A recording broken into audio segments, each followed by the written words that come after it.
ਕਲਿਆਣ ਰਾਗ ਤੋਂ ਬਾਅਦ ਪ੍ਰਭਾਤੀ ਰਾਗ ਸ਼ੁਰੂ ਹੁੰਦਾ ਹੈ।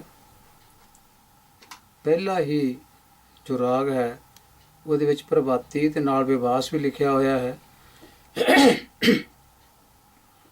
ਸੋ ਇਹਦਾ ਮਤਲਬ ਇਹ ਦੋ ਰਾਗਾਂ ਦਾ ਮਿਸ਼ਰਣ ਹੈ, ਪ੍ਰਭਾਤੀ ਵਿਵਾਸ। ਸੋ ਇਹਦੇ ਵਿੱਚ ਜਿਹੜਾ ਆਰੋਹ ਹੈ ਪ੍ਰਭਾਤੀ ਰਾਗ ਦਾ ਹੈ, ਸਾਰੇ ਗਾ ਪਾ ਧਾ ਸਾ, ਇਹ ਔਡਵ ਹੈ। ਇਹਦੇ ਵਿੱਚ ਮਾਂ ਅਤੇ ਨੀ ਇਹ ਸੁਰਾਂ ਵਰਜਿਤ ਹਨ। ਸਾਰੇ ਗਾ ਪਾ ਧਾ ਸਾ ਸਾਰੀਆਂ ਸ਼ੁੱਧ ਸੁਰਾਂ ਹਨ। ਤੇ ਅਵਰੋਹ ਦੇ ਵਿੱਚ ਇਹਦਾ ਵਿਵਾਸ ਦਾ ਅਵਰੋਹ ਲੱਗਦਾ ਹੈ, ਸਾ ਧਾ ਪਾ ਗਾ ਰੇ ਸਾ, ਇਹਦੇ ਵਿੱਚ ਧਾ ਤੇ ਰੇ ਕੋਮਲ ਲੱਗਦੀਆਂ ਹਨ। ਸਾ ਧਾ ਪਾ ਗਾ ਰੇ ਸਾ, ਧਾ ਤੇ ਰੇ ਕੋਮਲ ਹਨ। ਸੋ ਅਰੋਹ ਦੇ ਵਿੱਚ ਸਾ ਰੇ ਗਾ ਪਾ ਧਾ ਸਾ ਇਹ ਸਾਰੀਆਂ ਸ਼ੁੱਧ ਸੁਰਾਂ ਹਨ। ਅਵਰੋਹ ਦੇ ਵਿੱਚ ਸਾ ਧਾ ਪਾ ਗਾ ਰੇ ਸਾ ਇਹ ਅਵਰੋਧੀਆਂ ਸੁਰਾਂ ਹਨ। ਧਾ ਤੇ ਰੇ ਇੱਥੇ ਕੋਮਲ ਹਨ। ਤੇ ਇਸ ਤਰ੍ਹਾਂ ਦੋ ਰਾਗਾਂ ਦਾ ਇਹ ਮਿਸ਼ਰਣ ਹੈ, ਪ੍ਰਭਾਤੀ ਦਾ ਤੇ ਵਿਵਾਸ ਦਾ। ਤੋ ਇਹਦੇ ਵਿੱਚ ਸੋ ਪੰਜ ਸੁਰਾਂ ਲੱਗੀਆਂ ਹਨ। ਇਹ ਔਡ ਜਾਤੀ ਦਾ ਰਾਗ ਬਣ ਗਿਆ। ਪੰਜ ਸੁਰਾਂ ਜਾਣ ਵਿੱਚ ਤੇ ਪੰਜ ਸੁਰਾਂ ਆਉਣ ਵਿੱਚ ਲੱਗਦੀਆਂ ਹਨ। ਇਹ ਵਾਦੀ ਪੰਚਮ ਤੇ ਸਮਾਧੀ ਸਾ ਸੁਰ ਹੁੰਦੀ ਹੈ। ਗਾਉਣ ਦਾ ਸਮਾਂ ਭਾਵੇਂ ਸਵੇਰ ਦਾ ਰੱਖਿਆ ਗਿਆ ਹੈ, ਪਰ time is not a problem. We can sing it at any time and enjoy the Gurbani.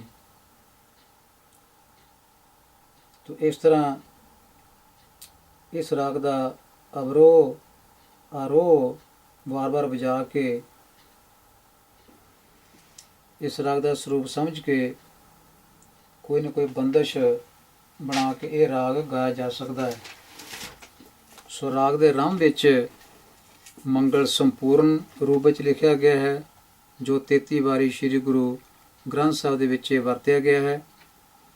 ਛਾਪੇ ਦੀਆਂ ਬੀੜਾਂ ਵਿੱਚ 33 ਵਾਰੀ ਕਰਤਾਰਪੁਰੀ ਬੀੜ ਮੁਤਾਬਕ ਨਹੀਂ ਲਿਖਿਆ ਗਿਆ।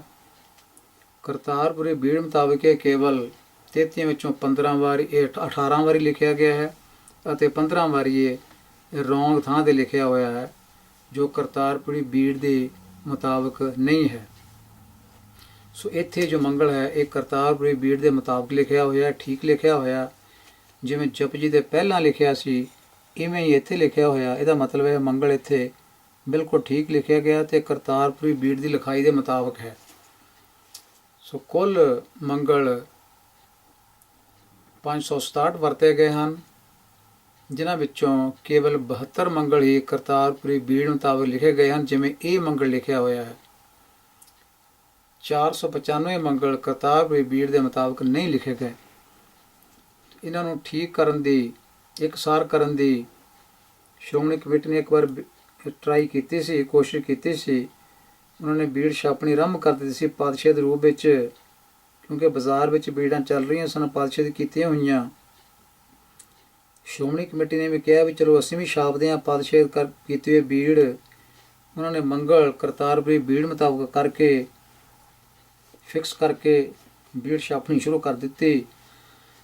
ਬਾਹਰ ਜਦੋਂ ਬਾਜ਼ਾਰ ਵਿੱਚ ਪਤਾ ਲੱਗਿਆ ਵੀ ਸ਼੍ਰੋਮਣੀ ਕਮੇਟੀ ਇਹ ਕੰਮ ਕਰ ਰਹੀ ਹੈ, ਜਿਨ੍ਹਾਂ ਪਬਲਿਸ਼ਰਸ ਨੇ ਹਜ਼ਾਰਾਂ ਦੀ ਗਿਣਤੀ ਬੀੜਾਂ ਛਾਪ ਕੇ ਰੱਖੀਆਂ ਸਨ, ਜਿਨ੍ਹਾਂ ਵਿੱਚ ਮੰਗਲ ਕਰਤਾਰਪੁਰੀ ਬੀੜ ਦੇ ਮੁਤਾਬਕ ਨਹੀਂ ਸਨ, ਕਦੀ ਪਹਿਲਾਂ ਕਦੀ ਵਿਚਕਾਰ, ਕਦੀ ਪਹਿਲਾਂ ਕਦੀ ਵਿਚਕਾਰ ਸਨ, ਉਹਨਾਂ ਨੂੰ ਹੱਥਾਂ ਪੈਰਾਂ ਦੀਆਂ ਪੈ ਗਈਆਂ। ਉਹਨਾਂ ਦੀ ਲੱਖਾਂ ਰੁਪਈਆਂ ਦੀ ਜਿਹੜੀ ਉਹਨਾਂ ਨੇ ਇੱਥੇ ਇਨਵੈਸਟਮੈਂਟ ਕੀਤੀ ਸੀ, ਬੀੜਾਂ ਛਾਪ ਰੱਖੀਆਂ ਹੋਈਆਂ ਸਨ, ਉਹਨਾਂ ਨੂੰ ਹੌਲ ਪੈਣ ਲੱਗ ਪਏ। ਉਹਨਾਂ ਨੇ ਹੱਲਾ ਗੁੱਲਾ ਕਰਨਾ ਸ਼ੁਰੂ ਕਰਤਾ ਸ਼੍ਰੋਮਣੀ ਕਮੇਟੀ ਦੇ ਖਿਲਾਫ। ਸ਼੍ਰੋਮਣੀ ਕਮੇਟੀ ਝੁਕ ਗਈ ਤੇ ਸ਼੍ਰੋਮਣੀ ਕਮੇਟੀ ਦੇ ਝੁਕਣ ਨਾਲ ਬੀੜ ਛਪਣੀ ਵੀ ਬੰਦ ਹੋ ਗਈ। ਉਹ ਬੀੜ ਛਪਦੀ ਜਿਹੜੀ ਸੀ ਕਿੱਥੇ ਰੱਖੀ ਉਹਦਾ ਕੋਈ ਪਤਾ ਨਹੀਂ, ਪਰ ਮੰਗਲਾਂ ਦੀ ਤਰਤੀਬ ਠੀਕ ਨਾ ਹੋ ਸਕੀ। ਇਹ ਗਲਤ ਹੀ ਰਹਿ ਗਈ। ਤੇ ਗੁਰਮੁਖੋ ਅਰਦਾਸ ਕਰੋ ਸਤਿਗੁਰੂ ਸੱਚੇ ਪਾਤਸ਼ਾਹ ਅੱਗੇ ਕੋਈ ਐਸੇ ਸੱਜਣ ਸ਼੍ਰੋਮਣੀ ਕਮੇਟੀ ਵਿੱਚ ਹੋਣ ਜਿਹੜੇ ਲੋਹ ਪੁਰਸ਼ ਹੋਣ, ਔਰ ਜਿਹੜੇ ਇਹ ਜੋ ਗਲਤੀਆਂ ਹੋ ਚੁੱਕੀਆਂ ਹਨ ਛਾਪੇ ਵਿੱਚ ਜਾਂ ਉਤਾਰੇ ਕਰਦਿਆਂ ਉਹਨਾਂ ਨੂੰ ਉਹ ਨਿਸ਼ਚੇ ਨਾਲ ਠੀਕ ਕਰ ਸਕਣ। ਅਜੇ ਤੱਕ ਉਹ ਗਲਤੀਆਂ ਐਵੇਂ ਹੀ ਚੱਲੀਆਂ ਜਾ ਰਹੀਆਂ ਹਨ। ਇੱਕ ਓੰਕਾਰ ਸਤਿ ਨਾਮ ਕਰਤਾ ਪੁਰਖੋ ਨਿਰਭਉ ਨਿਰਵੈਰੂ ਅਕਾਲ ਮੂਰਤੀ ਅਜੂਨੀ ਸੈਭੰ ਗੁਰ ਪ੍ਰਸਾਦਿ। ਸੋ ਇਹਦੇ ਵਿੱਚ ਸਤ ਸ਼ਬਦ ਵੱਖਰਾ ਹੈ, ਨਾਮ ਵੱਖਰਾ ਹੈ, ਕਿਉਂਕਿ ਇਤੋਂ ਛੋਟੇ ਮੰਗਲ ਜਿਹੜੇ ਬਣਦੇ ਨੇ, ਬਾਕੀ ਦੇ ਤਿੰਨ ਉਹ ਵਿਚਕਾਰਲੇ ਅੱਖਰ ਹਟਦੇ ਜਾਂਦੇ ਹਨ। ਗੁਰ ਪ੍ਰਸਾਦਿ ਅਤੇ ਇੱਕ ਓੰਕਾਰ ਸਤ ਇਹ ਰਹਿ ਜਾਂਦੇ ਹਨ, ਤੇ ਇਹਨਾਂ ਦੇ ਵਿਚਕਾਰਲੇ ਮੰਗਲ ਵਿਚਕਾਰਲੇ ਜੋ ਸ਼ਬਦ ਹਨ ਉਹ ਹਟਾ ਕੇ ਬਾਕੀ ਦੇ ਮੰਗਲ ਬਣੇ ਹਨ। ਸੋ ਇੱਕ ਮੰਗਲ ਜਿਹੜਾ ਹੈ ਉਹ ਬਣਿਆ ਹੈ ਜਿਹੜਾ ਕਰਤਾ ਪੁਰਖ ਤੱਕ ਜਾਂਦਾ ਹੈ। ਇੱਕ ਓੰਕਾਰ ਤੋਂ ਲੈ ਕੇ ਕਰਤਾ ਪੁਰਖ ਤੱਕ ਜਾਂਦਾ ਹੈ, ਤੇ ਪੁਰਖ ਤੋਂ ਬਾਅਦ ਦੇ ਸ਼ਬਦ ਜਿਹੜੇ ਆ ਉਹ ਸਾਰੇ ਵਿੱਚੋਂ ਹਟਾਤੇ ਜਾਂਦੇ ਹਨ, ਤੇ ਅਖੀਰ ਵਿੱਚ ਗੁਰ ਪ੍ਰਸਾਦ ਹੀ ਆਉਂਦਾ ਹੈ। ਇਸ ਤੋਂ ਅਗਲਾ ਮੰਗਲ ਜਿਹੜਾ ਬਣਦਾ ਹੈ ਉਹ ਸਤ ਤੇ ਨਾਮ ਤੱਕ ਜਾਂਦਾ ਹੈ, ਤੇ ਨਾਮ ਤੋਂ ਬਾਅਦ ਜਿੰਨੇ ਵੀ ਬਾਕੀ ਸ਼ਬਦ ਹਨ ਉਹ ਹਟਾ ਕੇ ਗੁਰ ਪ੍ਰਸਾਦ ਦੀ ਯੂਨਿਟ ਅਖੀਰ ਵਿੱਚ ਰੱਖ ਲਈ ਜਾਂਦੀ ਹੈ। ਇਸ ਤੋਂ ਬਾਅਦ ਚੌਥਾ ਮੰਗਲ ਬਣਦਾ ਹੈ। ਚੌਥੇ ਮੰਗਲ 'ਚ ਨਾਮ ਸ਼ਬਦ ਜਿਹੜਾ ਇਹ ਵੀ ਹਟਾਇਆ ਜਾਂਦਾ ਹੈ, ਸਤ ਸ਼ਬਦ ਇਕੱਲਾ ਰੱਖ ਲਿਆ ਜਾਂਦਾ ਹੈ ਇੱਕ ਓਂਕਾਰ ਦੇ ਨਾਲ, ਤੇ ਅਖੀਰ ਵਿੱਚ ਗੁਰ ਪ੍ਰਸਾਦ ਦੀ ਯੂਨਿਟ ਆਉਂਦੀ ਹੈ। ਇਹ 4 ਪ੍ਰਕਾਰ ਦੇ ਮੰਗਲ ਇਸ ਤਰ੍ਹਾਂ ਬਣਦੇ ਹਨ। ਸੋ ਸਪਸ਼ਟ ਹੈ ਕਿ ਚੌਹਾਂ ਮੰਗਲਾਂ ਵਿੱਚ ਗੁਰ ਪ੍ਰਸਾਦ ਦੀ ਯੂਨਿਟ ਇਹ ਵੱਖਰੀ ਹੈ, ਅਖੀਰ ਵਿੱਚ ਆਉਂਦੀ ਹੈ। ਪਰ ਚੌਥੇ ਮੰਗਲ ਦਾ ਪਦ ਛੇਦ ਛਾਪੇ ਦੀ ਭੀੜ ਵਾਲਿਆਂ ਨੇ ਠੀਕ ਨਹੀਂ ਲਿਖਿਆ। ਉਹਨਾਂ ਨੇ ਗੁਰ ਪ੍ਰਸਾਦ ਦੀ ਜਗ੍ਹਾ ਤੇ ਗੁਰ ਸ਼ਬਦ ਨੂੰ ਸਤ ਨਾਲ ਜੋੜ ਦਿੱਤਾ, ਜਿਹੜਾ ਕਿ ਰੌਂਗ ਕੀਤਾ। ਤੇ ਇੱਥੇ ਮੰਗਲ ਕਰਤਾਰ ਦੀ ਭੀੜ ਮੁਤਾਬਕ ਹੈ। ਪ੍ਰਭੂ ਇੱਕ ਹੈ, ਉਹ ਓਂ ਹੈ ਤੇ ਕਾਰ ਹੈ। ਕਾਰ ਦਾ ਮਤਲਬ ਜਿਹੜਾ ਲਗਾਤਾਰ ਕਾਇਮ ਰਹੇ ਉਹਨੂੰ ਕਾਰ ਕਿਹਾ ਜਾਂਦਾ ਹੈ। ਜੈਕਾਰ, ਨਿਰਤਕਾਰ, ਰੁਣਚੁਣਕਾਰ, ਜਿਹਦੀ ਹਾਜ਼ਰੀ ਲਗਾਤਾਰ ਜਾਰੀ ਰਹੇ। ਸਤ ਹੈ, ਉਹ ਸੱਚ ਹੈ, ਉਹ ਝੂਠ ਨਹੀਂ ਹੈ। ਨਾਮ ਹੈ, ਉਹਦਾ ਨਾਮਣਾ ਹੈ, ਉਹਦਾ ਨਾਮ ਹੈ, ਉਹਦੀ ਹੋਂਦ ਹੈ, ਜਿਹਦੀ ਹੋਂਦ ਹੁੰਦੀ ਉਹਦਾ ਨਾਮ ਹੁੰਦਾ ਹੈ। ਕਰਤਾ ਹੈ, ਪੈਦਾ ਕਰਨ ਵਾਲਾ ਹੈ, ਸ੍ਰਿਸ਼ਟੀ ਨੂੰ ਪੁਰਖ ਹੈ, ਸਾਰਿਆਂ ਵਿੱਚ ਰਮਿਆ ਹੋਇਆ, ਨਿਰਭਉ ਹੈ, ਡਰ ਤੋਂ ਬਿਨਾਂ, ਨਿਰਵੈਰ, ਵੈਰ ਤੋਂ ਬਿਨਾਂ, ਅਕਾਲ ਮੂਰਤੀ ਇਹ ਇਕੱਠੇ ਪੜ੍ਹਨੇ ਹਨ। ਉਹ ਮੂਰਤੀ ਐਸੀ ਹੈ ਜਿਹੜੀ ਅਕਾਲ ਹੈ, ਮੂਰਤੀ ਐਸੀ ਜਿਹਨੂੰ ਸਮਾਂ ਤੋੜ ਨਹੀਂ ਸਕਦਾ, ਜਿਹਨੂੰ ਸਮਾਂ ਭੰਨ ਨਹੀਂ ਸਕਦਾ। ਹੋਰ ਦੁਨੀਆ ਦੀਆਂ ਮੂਰਤੀਆਂ ਜਿਹੜੀਆਂ ਬਣੀਆਂ ਹੋਈਆਂ ਹਨ, ਦੁਨੀਆ ਵਿੱਚ ਹੋਰ ਮੂਰਤੀਆਂ ਉਹ ਸਮੇਂ ਦੇ ਲਿਹਾਜ਼ ਨਾਲ ਟੁੱਟ ਜਾਂਦੀਆਂ ਹਨ, ਭੱਜ ਜਾਂਦੀਆਂ ਹਨ, ਪਰ ਰੱਬ ਐਸੀ ਮੂਰਤੀ ਹੈ ਜੋ ਟੁੱਟਣ ਭੱਜਣ ਤੋਂ ਪਰੇ ਹੈ। ਸੋ ਮੂਰਤ ਸ਼ਬਦ ਇਸਤਰੀ ਲਿੰਗ ਹੈ। ਇਹਨੂੰ ਮੂਰਤ ਪੜ੍ਹਨਾ ਰੌਂਗ ਹੈ, ਕਿਉਂਕਿ ਮੂਰਤ ਪੜ੍ਹਨ ਵਾਲੇ ਪੁਲਿੰਗ ਬਣ ਜਾਂਦਾ ਹੈ। ਮੂਰਤ ਸ਼ਬਦ ਜਿਹੜਾ ਉਹ ਸਮੇਂ ਦਾ ਮਾਪ ਤੋਲ ਬਣ ਜਾਂਦਾ ਹੈ। ਇਸ ਕਰਕੇ ਇਹ ਬਚਣਾ ਹੈ ਇਸ ਨੂੰ। ਤੇ ਸ਼ਾਇਰੀ ਜਿਹੜੀ ਹੈ ਇਹਨੂੰ ਬੋਲਣਾ ਹੈ ਤੇ ਇਹਨੂੰ ਛੱਡਣਾ ਨਹੀਂ ਹੈ, ਤੇ ਮੂਰਤ ਸ਼ਬਦ ਬੋਲਣ ਤੋਂ ਬਚਣਾ ਹੈ, ਕਿਉਂਕਿ ਮੂਰਤ ਸ਼ਬਦ ਪੁਲਿੰਗ ਬਣ ਜਾਂਦਾ ਹੈ। ਤੇ ਸਤਿਗੁਰੂ ਜੀ ਨੇ ਇਹ ਸ਼ਬਦ ਇਸਤਰੀ ਲਿੰਗ ਲਿਖਿਆ ਹੈ। Why to pronounce it as ਪੁਲਿੰਗ, why to speak it as masculine gender when it is a feminine gender. So ਮੂਰਤ ਸ਼ਬਦ ਜਿਹੜਾ ਹੈ ਇਹ ਤੱਤੇ ਨੂੰ ਸਿਆਰੀ ਨਾਲ ਹੀ ਇਸਤਰੀ ਲਿੰਗ ਬਣਨਾ ਹੈ। ਸਿਆਰੀ ਛੱਡਣ ਨਾਲ ਇਹ ਪੁਲਿੰਗ ਬਣ ਜਾਏਗਾ। ਗੁਰੂ ਜੀ ਨੇ ਸਿਆਰੀ ਲਾਈ ਹੈ, ਇਹ ਇਸਤਰੀ ਲਿੰਗ ਵਾਸਤੇ ਲਾਈ ਹੈ, ਤੇ ਇਹਨੂੰ ਬੋਲਣ ਨਾਲ ਹੀ ਸ਼ਬਦ ਇਸਤਰੀ ਲਿੰਗ ਬਣੇਗਾ, ਵਰਨਾ ਇਹ ਪੁਲਿੰਗ ਬਣ ਜਾਏਗਾ। ਇਹਦਾ ਮਤਲਬ ਅਰਥ ਦਾ ਅਨਰਥ ਬਣ ਜਾਏਗਾ, ਤੇ ਅਨਰਥ ਬਣਨਾ ਪਾਪ ਨੂੰ ਝੋਲੀ ਵਿੱਚ ਪਾਉਣ ਦੇ ਬਰਾਬਰ ਹੈ। ਪਤਾ ਨਹੀਂ ਕਿੰਨੇ ਕੁ ਪਾਪ ਝੋਲੀ ਵਿੱਚ ਪਾ ਕੇ ਬੈਠੇ ਆ ਇਸ ਤਰ੍ਹਾਂ ਸ਼ਬਦਾਂ ਦੇ ਅਨਰਥ ਕਰ ਕਰਕੇ। ਸੋ ਇਹ ਅਨਰਥ ਕਰਨਾ ਜਿਹੜਾ ਪਾਪ ਹੈ, ਇਹ 10 ਤਰ੍ਹਾਂ ਦੇ ਪਾਪਾਂ ਵਿੱਚੋਂ ਇੱਕ ਪਾਪ ਹੈ। ਇਹ 10 ਪਾਪ ਜਿਹੜੇ ਰਿਸ਼ੀਆਂ ਮੁਨੀਆਂ ਨੇ ਗਿਣੇ ਹਨ ਉਹ ਹੈ ਚੋਰੀ ਕਰਨੀ, ਹੱਤਿਆ ਕਰਨੀ, ਪਰ ਇਸਤਰੀ ਗਮਨ ਕਰਨਾ, ਰੁੱਖਾ ਬੋਲਣਾ, ਝੂਠ ਬੋਲਣਾ, ਅਨਰਥ ਕਰਨਾ, ਬੁਰਾ ਚਿਤਵਣਾ ਕਿਸੇ ਦਾ, ਮੁੱਕਰ ਜਾਣਾ, ਪਰ ਧਨ ਚੁਰਾਉਣਾ ਤੇ ਚੁਗਲੀ ਕਰਨੀ। ਇਹ 10 ਪਾਪ ਗਿਣੇ ਗਏ ਜਿਨ੍ਹਾਂ ਵਿੱਚ ਇੱਕ ਅਨਰਥ ਵੀ ਸ਼ਾਮਲ ਹੈ। ਤਾਂ ਗੁਰਮੁਖੋ ਜੇ ਇਸ ਤਰ੍ਹਾਂ ਸ਼ਬਦਾਂ ਨੂੰ ਰੌਂਗ ਬੋਲ ਕੇ ਇਹਨਾਂ ਦਾ ਅਰਥਾਂ ਦਾ ਅਨਰਥ ਹੀ ਕਰੀ ਜਾਣਾ ਹੈ, ਇਹਦਾ ਮਤਲਬ ਹੈ ਪਾਪਾਂ ਨਾਲ ਝੋਲੀ ਭਰਨ ਦੇ ਬਰਾਬਰ ਹੈ। ਇਹਨਾਂ ਪਾਪਾਂ ਨਾਲ ਝੋਲੀ ਜਦੋਂ ਭਰਦੀ ਹੈ ਤੇ ਫਿਰ ਗਿਆਨ ਦਾ ਜਿਹੜਾ ਚਾਨਣ ਹੈ ਉਹਦੀ ਜਗ੍ਹਾ ਅਗਿਆਨਤਾ ਵੱਧਦੀ ਹੈ। ਉਹਦੀ ਜਗ੍ਹਾ ਤੇ ਅਗਿਆਨ ਵੱਧਦਾ, ਵਿਵੇਕ ਬੁੱਧੀ ਦੀ ਜਗ੍ਹਾ ਤੇ ਮਲੀਨ ਬੁੱਧੀ ਬਣ ਜਾਂਦੀ ਹੈ। ਇਸ ਕਰਕੇ ਬੰਦਾ ਖੋਟੇ ਖਰੇ ਦੀ ਪਰਖ ਨਹੀਂ ਕਰ ਸਕਦਾ, ਭਾਵ ਹੈ ਸਿੱਖੀ ਵਿਚਾਰਧਾਰਾ ਨੂੰ ਸਮਝਿਆ ਨਹੀਂ ਜਾ ਸਕਦਾ। ਸਿੱਖੀ ਵਿਚਾਰਧਾਰਾ ਨੂੰ ਸਮਝਣ ਵਾਸਤੇ ਜ਼ਰੂਰੀ ਹੈ ਕਿ ਸ਼ਬਦਾਂ ਦੇ ਸਰੂਪ ਜੇ ਇਸਤਰੀ ਲਿੰਗ ਲਿਖੇ ਹਨ ਤਾਂ ਬੋਲਣ ਵਿੱਚ ਇਸਤਰੀ ਲਿੰਗ ਰਹਿਣ, ਜੇ ਪੁਲਿੰਗ ਲਿਖੇ ਹਨ ਬੋਲਣ ਵਿੱਚ ਵੀ ਉਹ ਪੁਲਿੰਗ ਹੀ ਰਹਿਣ, ਜੇ ਇੱਕ ਵਚਨ ਲਿਖੇ ਹਨ ਬੋਲਣ ਵਿੱਚ ਵੀ ਇੱਕ ਵਚਨ ਰਹਿਣ, ਜੇ ਬੋਲਣ ਵਿੱਚ ਬਹੁ ਵਚਨ ਲਿਖੇ ਹਨ ਤਾਂ ਲਿਖਣ ਵਿੱਚ ਤਾਂ ਬੋਲਣ ਵਿੱਚ ਵੀ ਬਹੁ ਵਚਨ ਰਹਿਣ। ਤੇ ਇਹਨਾਂ ਦਾ ਸਰੂਪ ਬਦਲਣਾ ਜਿਹੜਾ ਹੈ ਇਹਦਾ ਕਿਸੇ ਨੂੰ ਹੱਕ ਨਹੀਂ ਹੈ। ਸੋ transformation of the grammatical forms of the words is not permissible। ਸੋ ਅਸੀਂ ਬੋਲਣ ਵਾਲੇ ਜਿਹੜੇ ਹਨ ਉਹ ਇਹਨਾਂ ਸ਼ਬਦਾਂ ਦੇ ਸਰੂਪ ਨੂੰ ਵਿਗਾੜ ਕੇ ਜਦੋਂ ਬੋਲ ਰਹੇ ਹਾਂ ਇਹਦਾ ਮਤਲਬ ਹੈ ਅਨਰਥ ਕੀਤੇ ਜਾ ਰਹੇ ਹਨ। ਤੋ ਗੁਰਮੁਖੋ ਇਹਨਾਂ ਅਨਰਥਾਂ ਤੋਂ ਬਚਣ ਦੀ ਕੋਸ਼ਿਸ਼ ਕਰੋ। ਸ਼ਬਦਾਂ ਦੇ ਸਰੂਪ ਸਹੀ ਬੋਲਣ ਨਾਲ ਹੀ ਸਹੀ ਅਰਥ ਬਣਦੇ ਹਨ, ਨਹੀਂ ਤਾਂ ਅਨਰਥ ਹੁੰਦੇ ਹਨ। ਜੇ ਆਟਾ ਸ਼ਬਦ ਨੂੰ ਕੋਈ ਝਾਟਾ ਕਹੀ ਜਾਏ ਜਾਂ ਚਿੜੀ ਸ਼ਬਦ ਜਿਹੜਾ ਉਹ ਸਿਹਾਰੀ ਨਾਲ ਲਿਖਿਆ ਡਾੜੇ ਨੂੰ ਸਿਹਾਰੀ ਨਾਲ ਉਹ ਚੜੀ ਪੜ੍ਹੀ ਜਾਵੇ, ਬਿੱਲੀ ਸ਼ਬਦ ਨੂੰ ਲੱਲੇ ਨੂੰ ਸਿਹਾਰੀਆਂ ਪਾ ਕੇ ਉਹਨੂੰ ਬਿੱਲ ਪੜ੍ਹੀ ਜਾਏ, ਇਸਤਰੀ ਸ਼ਬਦ ਹਰੇ ਨੂੰ ਸਿਹਾਰੀਆਂ ਪਾ ਕੇ ਲਿਖੇ ਉਹਨੂੰ ਇਸਤਰ ਪੜ੍ਹੀ ਜਾਏ, ਫਿਰ ਪਤਨੀ ਸ਼ਬਦ ਸਿਹਾਰੀ ਪਾ ਕੇ ਲਿਖੇ ਨੰਨੇ ਨੂੰ ਉਹਨੂੰ ਪਤਨ ਪੜ੍ਹੀ ਜਾਏ, ਕੀ ਅਰਥ ਬਣਨਗੇ? ਸਭ ਕੁਝ ਅਨਰਥ ਹੋ ਰਿਹਾ। ਲੜਕੀ ਸ਼ਬਦ ਕੱਕੇ ਨੂੰ ਸਿਹਾਰੀ ਪਾਈ ਹੋਵੇ ਲੜਕ ਪੜ੍ਹੀ ਜਾਵੇ, ਇਹ ਕੋਈ ਸਮਝ ਵਾਲੀ ਗੱਲ ਹੈ?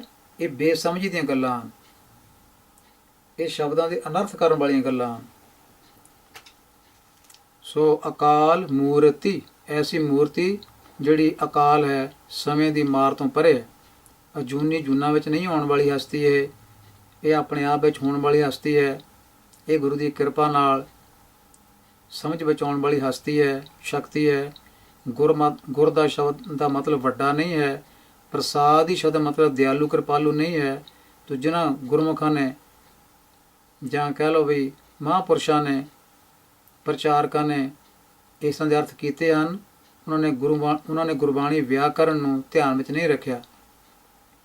ਇੱਥੇ ਗੁਰ ਸ਼ਬਦ ਜਿਹੜਾ ਹੈ ਸੰਬੰਧ ਕਾਰਕ ਵਿੱਚ ਹੈ। 8 ਕਾਰ ਗੁਰੂ ਗ੍ਰੰਥ ਸਾਹਿਬ ਵਿੱਚ ਵਰਤੇ ਗਏ ਹਨ, ਗੁਰੂ ਜੀ ਨੇ ਵਰਤੇ ਹਨ 8 ਕਾਰਕ। ਗੁਰ ਸ਼ਬਦ ਸੰਬੰਧ ਕਾਰਕ ਵਿੱਚ ਹੈ, ਇਹਦੇ ਨਾਲ ਜੁੜਨਾ ਦੀ, ਗੁਰੂ ਦੀ, ਪ੍ਰਸਾਦ ਦੀ ਦਿਨ ਸਿਆਰੀ ਇਹ ਕਾਰਨ ਕਾਰਕ ਦੀ ਹੈ। ਇਹਦਾ ਅਰਥ ਬਣਨਾ ਹੈ ਪ੍ਰਸਾਦ ਨਾਲ, ਕਿਰਪਾ ਨਾਲ, ਗੁਰੂ ਦੀ ਕਿਰਪਾ ਨਾਲ। ਇਹ ਰਾਗ ਪ੍ਰਭਾਤੀ ਵਿਭਾਸ ਮਹਲਾ ਪਹਿਲਾ ਚੌਪਦੇ ਘਾਰੂ ਪਹਿਲਾ। ਨਾਹੀਂ ਤੇਰਾ ਤਰਣਾ ਨਾਹੀਂ ਪਾਤੇ ਪੂਜ, ਨਾਉ ਤੇਰਾ ਗਹਿਣਾ ਮਾਤੇ ਮਕਸੂਦ। ਮਕਸੂਦ ਦਾ ਮਤਲਬ ਮਕਸਦ, ਮਨੋਰਥ। ਨਾਏ ਤੇਰਾ ਨਾਉ ਮੰਨੈ ਸਭ ਕੋਏ, ਵਿਣ ਨਾਵੇਂ ਪਾਤੇ ਕਬੂ ਨਾ ਹੋਏ। ਅਵਰ ਸਿਆਣਪ ਸਗਲੀ ਪਾਜੋ, ਜੈ ਬਖਸ਼ੇ ਤੈ ਪੂਰਾ ਕਾਜੋ। ਰਹਾਉ ਨਾਉ ਤੇਰਾ ਤਾਣੋ ਨਾਉ ਦੀਵਾਣੋ, ਨਾਉ ਤੇਰਾ ਲਸ਼ਕਰੋ ਨਾਉ ਸੁਲਤਾਨ। ਸੁਲਤਾਨ ਵਿੱਚ ਤੱਤਾ ਬਿੰਦੀ ਵਾਲਾ ਹੁੰਦਾ ਹੈ, ਲਸ਼ਕਰ ਵਿੱਚ ਸੱਸਾ ਸ਼ਾਸ ਹੋਣ ਵਾਲਾ ਹੁੰਦਾ ਹੈ। ਇਹ ਫਾਰਸੀ ਸ਼ਬਦ ਹਨ। ਨਾ ਹੀ ਤੇਰਾ ਮਾਣ ਮਹੱਤ ਪ੍ਰਵਾਨ, ਤੇਰੀ ਨਦਰੀ ਕਰਮੀ ਪਵੇ ਨਿਸ਼ਾਨ। ਨਾ ਹੀ ਤੇਰਾ ਸਹਜੋ ਨਾ ਹੀ ਸਾਲਾ, ਨਾ ਤੇਰਾ ਅੰਮ੍ਰਿਤ ਵੇਖ ਉੱਠੀ ਜਾਏ।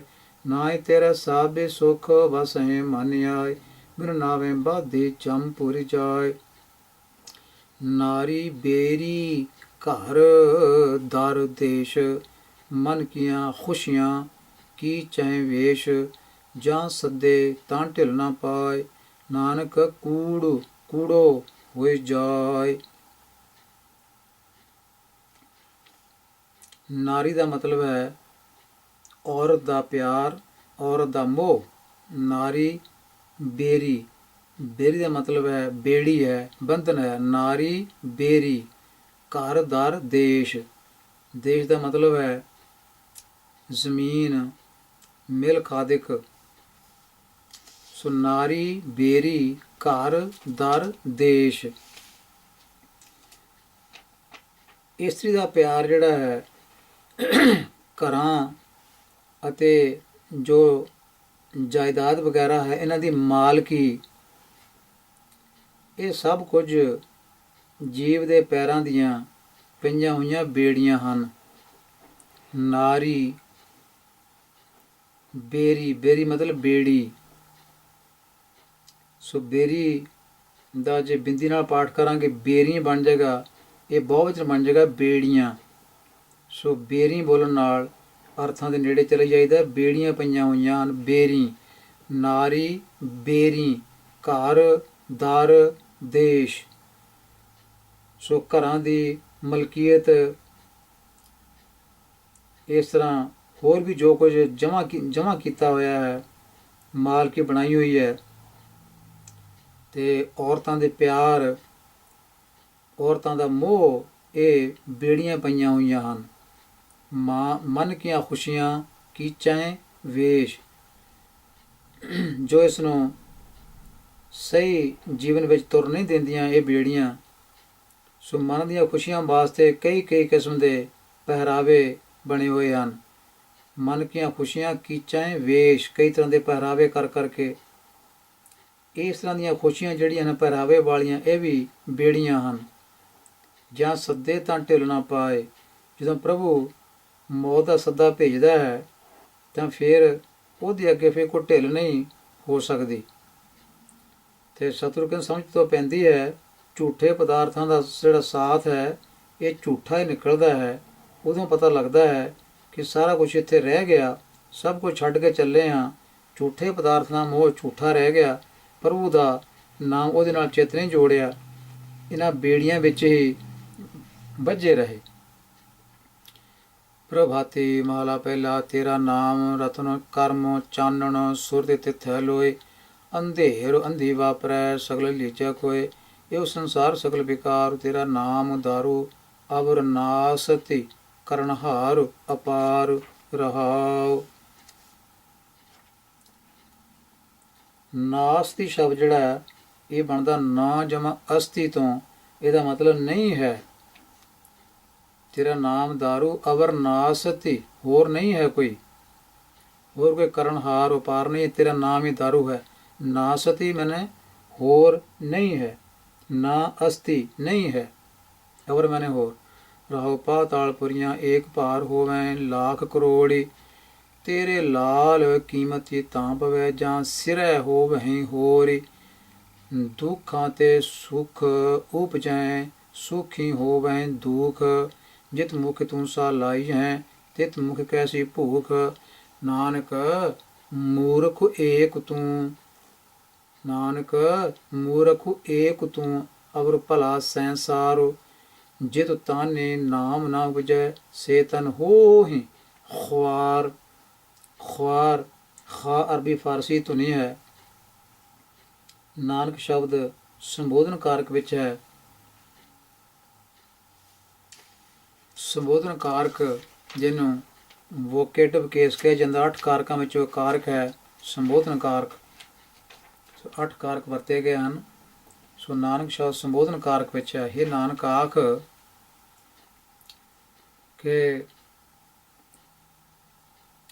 ਜੇ ਇਹ ਜੀਵ ਜੇ ਤੇਰੇ ਅੰਦਰ ਪ੍ਰਭੂ ਦਾ ਨਾਮ ਨਹੀਂ ਹੈ, ਇਹ ਨਾਨਕ ਆਖ ਸਿਰਫ ਫਿਰ ਤੂੰ ਮੂਰਖ ਹੈ ਤੇ ਬਾਕੀ ਸਾਰਾ ਸੰਸਾਰ ਤੇਰੇ ਨਾਲੋਂ ਚੰਗਾ ਹੈ। ਤੇ ਜਿਸ ਵੀ ਸਰੀਰ ਦੇ ਵਿੱਚ ਨਾਮ ਨਹੀਂ ਉਪਜਦਾ, ਨਹੀਂ ਪੈਦਾ ਹੁੰਦਾ, ਸੇਤਨ ਹੋਏ ਖ਼ੁਆਰ, ਉਹ ਮੋਹ ਮਾਇਆ ਵਿੱਚ ਬੇਇੱਜ਼ਤ ਹੀ ਰਹਿੰਦੇ ਹਨ, ਖ਼ੁਆਰ ਹੀ ਹੁੰਦੇ ਹਨ। ਪ੍ਰਭਾਤੀ ਮਹਲਾ ਪਹਿਲਾ। ਜੈ ਕਾਰਣੇ ਵੇਦ ਬ੍ਰਹਮੇ ਉਚਰੇ, ਸ਼ੰਕਰੀ ਛੋਡੀ ਮਾਇਆ ਸ਼ੰਕਰੀ ਸ਼ਿਵਨੇ, ਜੈ ਕਾਰਣੇ ਸਿਧ ਭਇਓ ਦਾਸੀ, ਦੇਵੀ ਮਰਮ ਨਾ ਪਾਇਆ, ਮਰਮ ਮੈਨੇ ਭੇਦ, ਦੇਵੀ ਦੇਵੀਆਂ ਨੇ। ਬਾਬਾ ਮਨ ਸਾਚਾ ਮੁਖ ਸਾਚਾ ਕਹੀਐ, ਤਰੀਐ ਸਾਚਾ ਹੋਈ, ਦੁਸ਼ਮਨ ਦੁਖ ਨ ਆਵੈ ਨੇੜੈ, ਹਰਿ ਮਾਤੇ ਭਾਵੈ ਕੋਈ ਰਹਾਉ, ਅਗਨਿ ਬਿੰਬ ਪਵਣੈ ਕੀ ਬਾਣੀ, ਤੀਨ ਨਾਮ ਕੇ ਦਾਸਾ, ਤੇ ਤਸਕਰ ਜੋ ਨਾਮ ਨ ਲੇਵੈ, ਵਾਸੈ ਕੋਟ ਪੰਚਾਸਾ। ਤਸਕਰ ਮੈਨੇ ਚੋਰ। ਜੇ ਕੋ ਇੱਕ ਕਰੈ ਚੰਗਿਆਈ, ਮਾਨੀ ਚੇਤੇ ਬਹੁਤ ਬਫਾਵੈ, ਇਤੇ ਗੁਣ ਏਤੀਆਂ ਚੰਗਿਆਈਆਂ, ਦੇ ਨ ਪਛੋਤਾਵੈ, ਤੁਧ ਸਾਲਾਹਨੇ ਤਿਨ ਧਨ ਪੱਲੈ, ਨਾਨਕ ਕਾ ਤਨ ਸੋਈ, ਜੇ ਕੋ ਜਿਉ ਕਹੈ ਉਹ ਨਾ ਕੋ, ਜਮ ਕੀ ਤਲਬ ਨਾ ਹੋਈ। ਪ੍ਰਭਾਤੀ ਮਹਲਾ ਪਹਿਲਾ। ਜਾ ਕੈ ਰੂਪ ਨਾਹੀ, ਜਾਤ ਨਾਹੀ, ਨਾਹੀ ਮੁਖ ਮਾਨਸਾ, ਮਾਨਸੋ ਤੋਂ ਭਾਵ ਹੈ ਮਾਸ, ਸਰੀਰ ਉੱਤੇ ਮਾਸ ਨਹੀਂ ਹੈ, ਇਹਦਾ ਮਤਲਬ ਸਰੀਰਕ ਤਾਕਤ ਨਹੀਂ ਰਹਿ ਗਈ, ਸਰੀਰ ਤਾਕਤ ਨਹੀਂ ਹੈ। ਸਤਿਗੁਰੀ ਮਿਲੇ ਨਿਰੰਜਨ ਪਾਇਆ, ਤੇਰਾ ਨਾਮ ਹੈ ਨਿਵਾਸਾ। ਅਵਧੋ ਸਹਜ ਤਤ ਵਿਚਾਰੇ, ਜਾਤੇ ਫਿਰ ਨਾ ਆਵੋ ਸੈਨਸਾਰੀ ਰਹੋ। ਜਾ ਕੇ ਕਰਮ ਨਾਹੀ ਧਰਮ ਨਾਹੀ, ਨਾਹੀ ਸੋਚੇ ਮਾਲਾ। शिव ज्योति कन्नो बुद्धि बाई, सतगुरु रखवाला।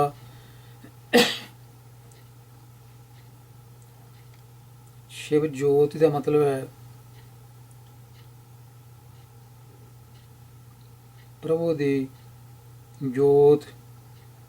इत्थे शिव का मतलब है कल्याण स्वरूप, प्रभु दी जोत। जाके बरत नाही नेम नाही, नाही बकवाई। गति अवगति की चिंत नाही, सतगुरु फरमाई।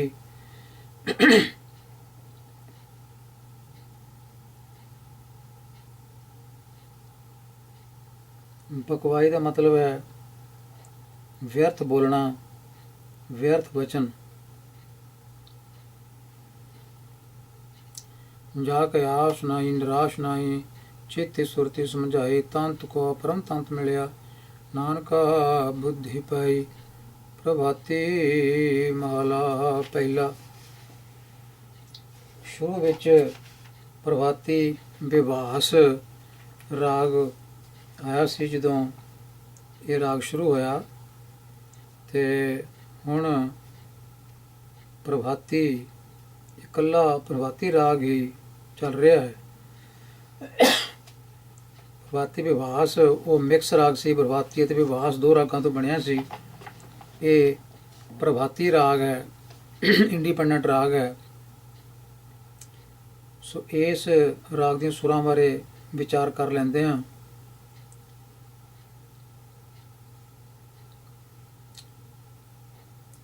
इस राग विच आरोह दे विच मां ते नी सुरां वर्जित हुंदियां हन अते अवरोह दे विच मां सुर वर्जित हुंदी है, बाकी सारे शुद्ध सुर हुंदे हैं। औड़ब छाड़ब जाति का राग है। सवेर का पहला पैर मन्निया गया गाउण का, पर किसी भी समय इसनूं गा के आत्म आनंद लिया जा सकता है। Time is not a problem. वादी सूर्य दी सा है, संवादी पा है। जिवें कि अरोह दे विच मां ते नी वर्जित सुर हन, सो अरोह बन गया सारे गा पा धा सा, सारे गा पा धा सा। सारियां सुरां ये शुद्ध हन, सारे गा पा धा सा। अवरोह दे विच भी सारियां शुद्ध सुरां हन, मां सुर वर्जित है अवरोह दे विच। सो सा नी धा नी पा,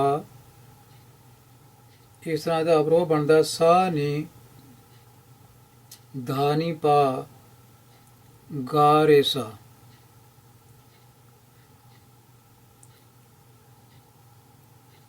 इस तरह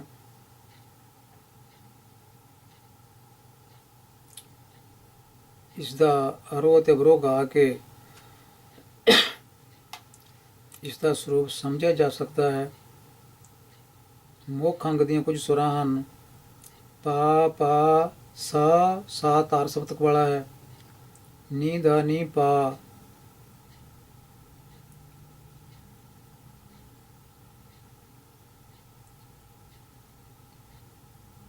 पा धा, गा पा धा, पा धा।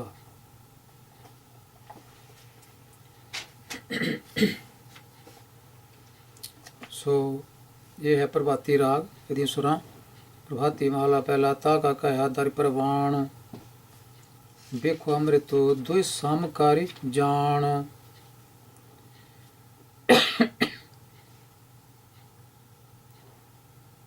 बेखत बाबा जहर, जहर का मतलब इत्थे दुख, अमृत का मतलब है सुख।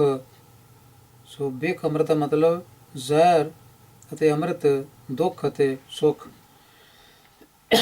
इको जिहा करके समझ क्या कहिए सर्वे रसमय, जो केशु वर्तै सब तेरी रजाए रहो। प्रगटी जो जोते चुका विमान, सतगुरु दिए अमृत नाम। काल काली महे आया सो जानु जान, साची दरगाह पावे मान। कहना सुनना कथ कर जाए, कथनी बदनी नानक जाली जाय।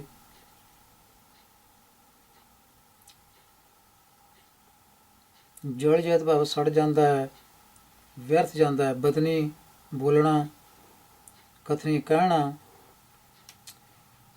जल शब्द लले ਨੂੰ ਲੂ ਸੁਣਨਾ ਪੜ੍ਹਨਾ ਹੈ। ਜਲ ਜਾਏ, ਲੱਲਾ ਕਸਮ ਹੋਵੇ ਤਾਂ ਜਲ ਬਣਦਾ ਹੈ, ਜਲ ਵਿੱਚ ਜਾਣਾ ਹੈ। ਜਲ ਵਿੱਚ ਨਹੀਂ ਜਾਣਾ, ਇੱਥੇ ਜਲ ਜਾਣ ਵਾਸਤੇ ਲੱਲੇ ਦੀ ਲੂ ਸੌਂਡ ਹੋਏਗੀ। ਪ੍ਰਭਾਤੀ ਮਾਲਾ ਪਹਿਲਾ, ਅੰਮ੍ਰਿਤੋ ਨੀਰੋ ਗਿਆਨੀ, ਮਨ ਮੱਜਨੋ ਅਠ ਛਠੇ ਤੀਰਥ ਸੰਗਿਰ ਗਹੇ। ਗੁਰੂ ਉਪਦੇਸ਼ ਜਵਾਹਰ ਮਾਨਕ, ਸੇਵੇ ਸਿੱਖ ਸੁਖੋ ਜੀ ਲਹੈ। ਸੱਸੇ ਪੈਰ ਚ ਵਾਹਵਾ ਛਾਪੇ ਵਾਲਿਆਂ ਵੱਲੋਂ ਇੱਥੇ ਰੌਂਗ ਪਾਇਆ ਹੋਇਆ। ਸੱਸੇ ਨੂੰ ਔਂਕੜ ਵੀ ਹੈ, ਹੋੜਾ ਵੀ ਹੈ। ਹੋੜਾ ਅਸਲੀ ਸ਼ਬਦ ਹੁੰਦਾ ਹੈ, ਪੜ੍ਹਨਾ ਹੈ ਔਂਕੜ। ਗੁਰ ਸਮਾਨੀ ਤੀਰਥੋ ਨਹੀਂ ਕੋਏ, ਸਰਬ ਸੰਤੋਖ ਤਾਸ ਗੁਰ ਹੋਏ। तो स्पष्ट है गुरु के बराबर का कोई तीर्थ नहीं है। 68 तीर्थ हैं दुनिया के। हिंदुस्तान दे विच दुनिया तो नहीं कह सकते, हिंदुस्तान के 68 तीर्थ हैं। सिखां दे धर्म स्थान भी बहुत हैं, वो 68 तीर्थों तो वखरे हैं। तो जिन्ने भी तीर्थ हैं, चाहे किसी भी मत नाल संबंध रखते हों, गुरु के बराबर कोई भी तीर्थ नहीं है। गुरु उच्चा है, तीर्थ उच्चे नहीं हैं। धन गुरु रामदास पातशाह उच्चे हैं, तो सरोवर जो है वो उच्चा नहीं है। धन गुरु अर्जुन साहब उच्चे हैं, जो दरबार साहब की बिल्डिंग है ये उच्ची नहीं है। ये गुरु के कारण तीर्थ बनया, गुरु उच्चा है। अकाल तख्त उच्चा नहीं, अकाल तख्त को बनाने वाले धन गुरु हरगोबिंद साहब पातशाह वो उच्चे हैं। गुरु उच्चा है, तीर्थ उच्चा नहीं, गुरु उच्चा है। तदी बाणी च कहा, तीर्थ वड्डा कि हरि का दास। तीर्थ वड्डा है कि हरि का दास है? हरि का दास वड्डा है, तीर्थ वड्डा नहीं है। इस करके ये गल बड़ी समझण वाली है। तीर्थ वड्डा है, गुरु के बराबर का तीर्थ कोई नहीं। सर का मतलब तालाब है, तास तो पावे उही।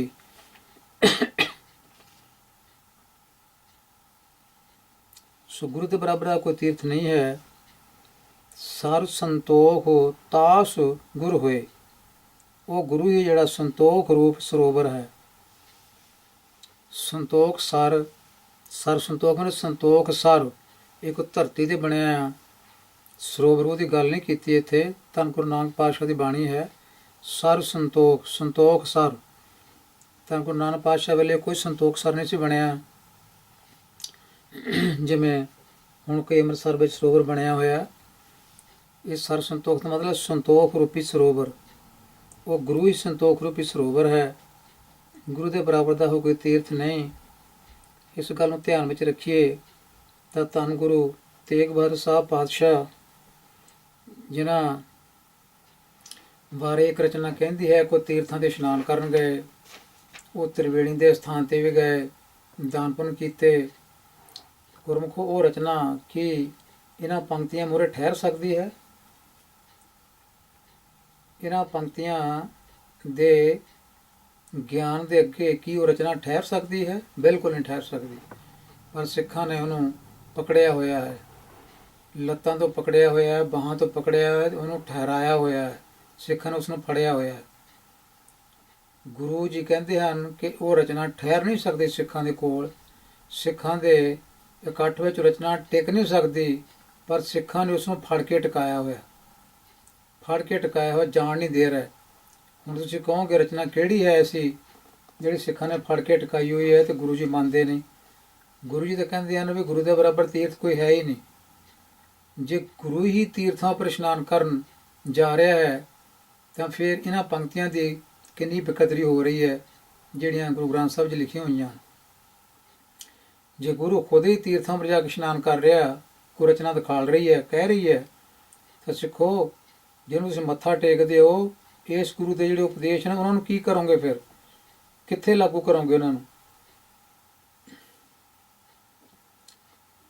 ਉਹ ਰਚਨਾ ਜਿਹੜੀ ਤੁਸੀਂ ਸੁਣਨੀ ਚਾਹੁੰਦੇ, ਮੈਂ ਤੁਹਾਨੂੰ ਸੁਣਾ ਦੇਣਾ ਰਚਨਾ ਕਿਹੜੀ ਹੈ, ਜਿਹੜੀ ਕਹਿੰਦੀ ਹੈ ਕਿ ਨੌਵੇਂ ਸਤਿਗੁਰੂ ਜੀ ਭਾਂਤ ਭਾਂਤ ਤੀਰਥਾਂ ਤੇ ਇਸ਼ਨਾਨ ਕਰਨ ਗਏ। ਤ੍ਰਿਵੇਣੀ ਦੇ ਸਥਾਨ ਤੇ ਵੀ ਗਏ, ਤਿੰਨ ਨਦੀਆਂ ਮਿਲਦੀਆਂ, ਗੰਗਾ ਜਮਨਾ ਸਰਸਵਤੀ, ਉੱਥੇ ਵੀ ਗਏ। ਉਹ ਰਚਨਾ ਹੈ ਮੁਰਪਿਤ ਪੂਰਬ ਕੀਸ ਪਿਆਨਾ ਭਾਂਤ ਭਾਂਤ ਕੇ ਤੀਰਥ ਨਾਨਾ।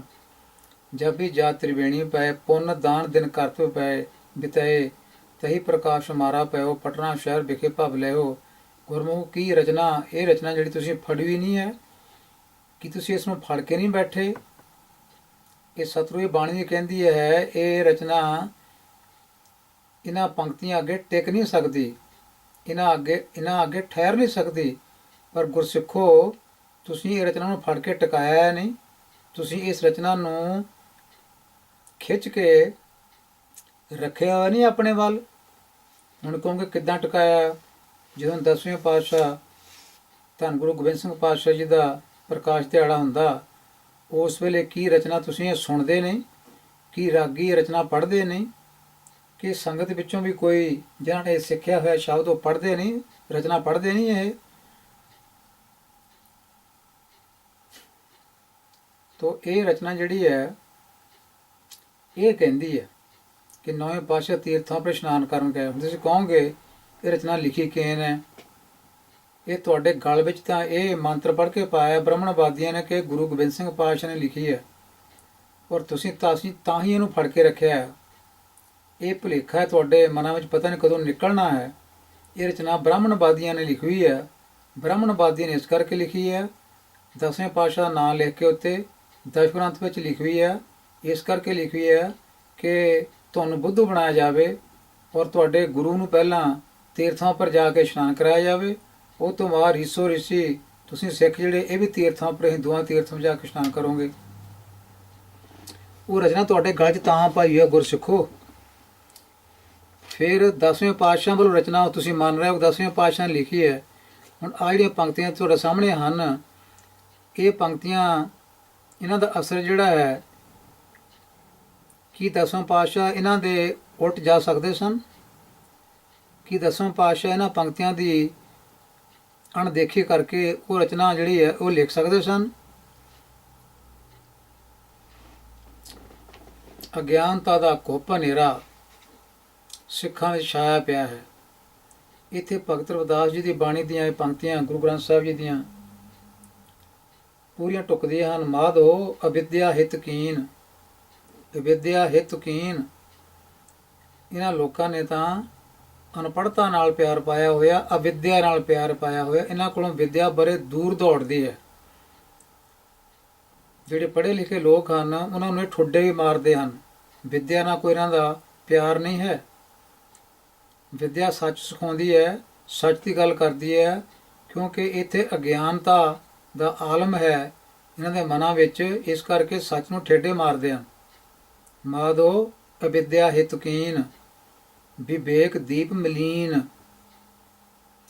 ਇਹਨਾਂ ਦਾ ਜੋ ਗਿਆਨ ਦਾ ਦੀਵਾ ਹੈ ਉਹ ਤਾਂ ਮੈਲਾ ਹੋ ਚੁੱਕਾ ਹੈ, ਉਹ 'ਚ ਕੋਈ ਚਾਨਣ ਨਹੀਂ ਰਹਿ ਗਿਆ, ਕੋਈ ਪ੍ਰਕਾਸ਼ ਨਹੀਂ ਰਹਿ ਗਿਆ। ਕਾਰਨ ਗੁਰੂ ਗ੍ਰੰਥ ਸਾਹਿਬ ਜੀ ਦੀ ਬਾਣੀ ਦੇ ਤੋਤਾ ਰਟਣੀ ਅਖੰਡ ਪਾਠ, ਤੋਤਾ ਰਟਣੀ ਪਾਠ, ਤੋਤਾ ਰਟਣੀ ਨਿਤਨੇਮ।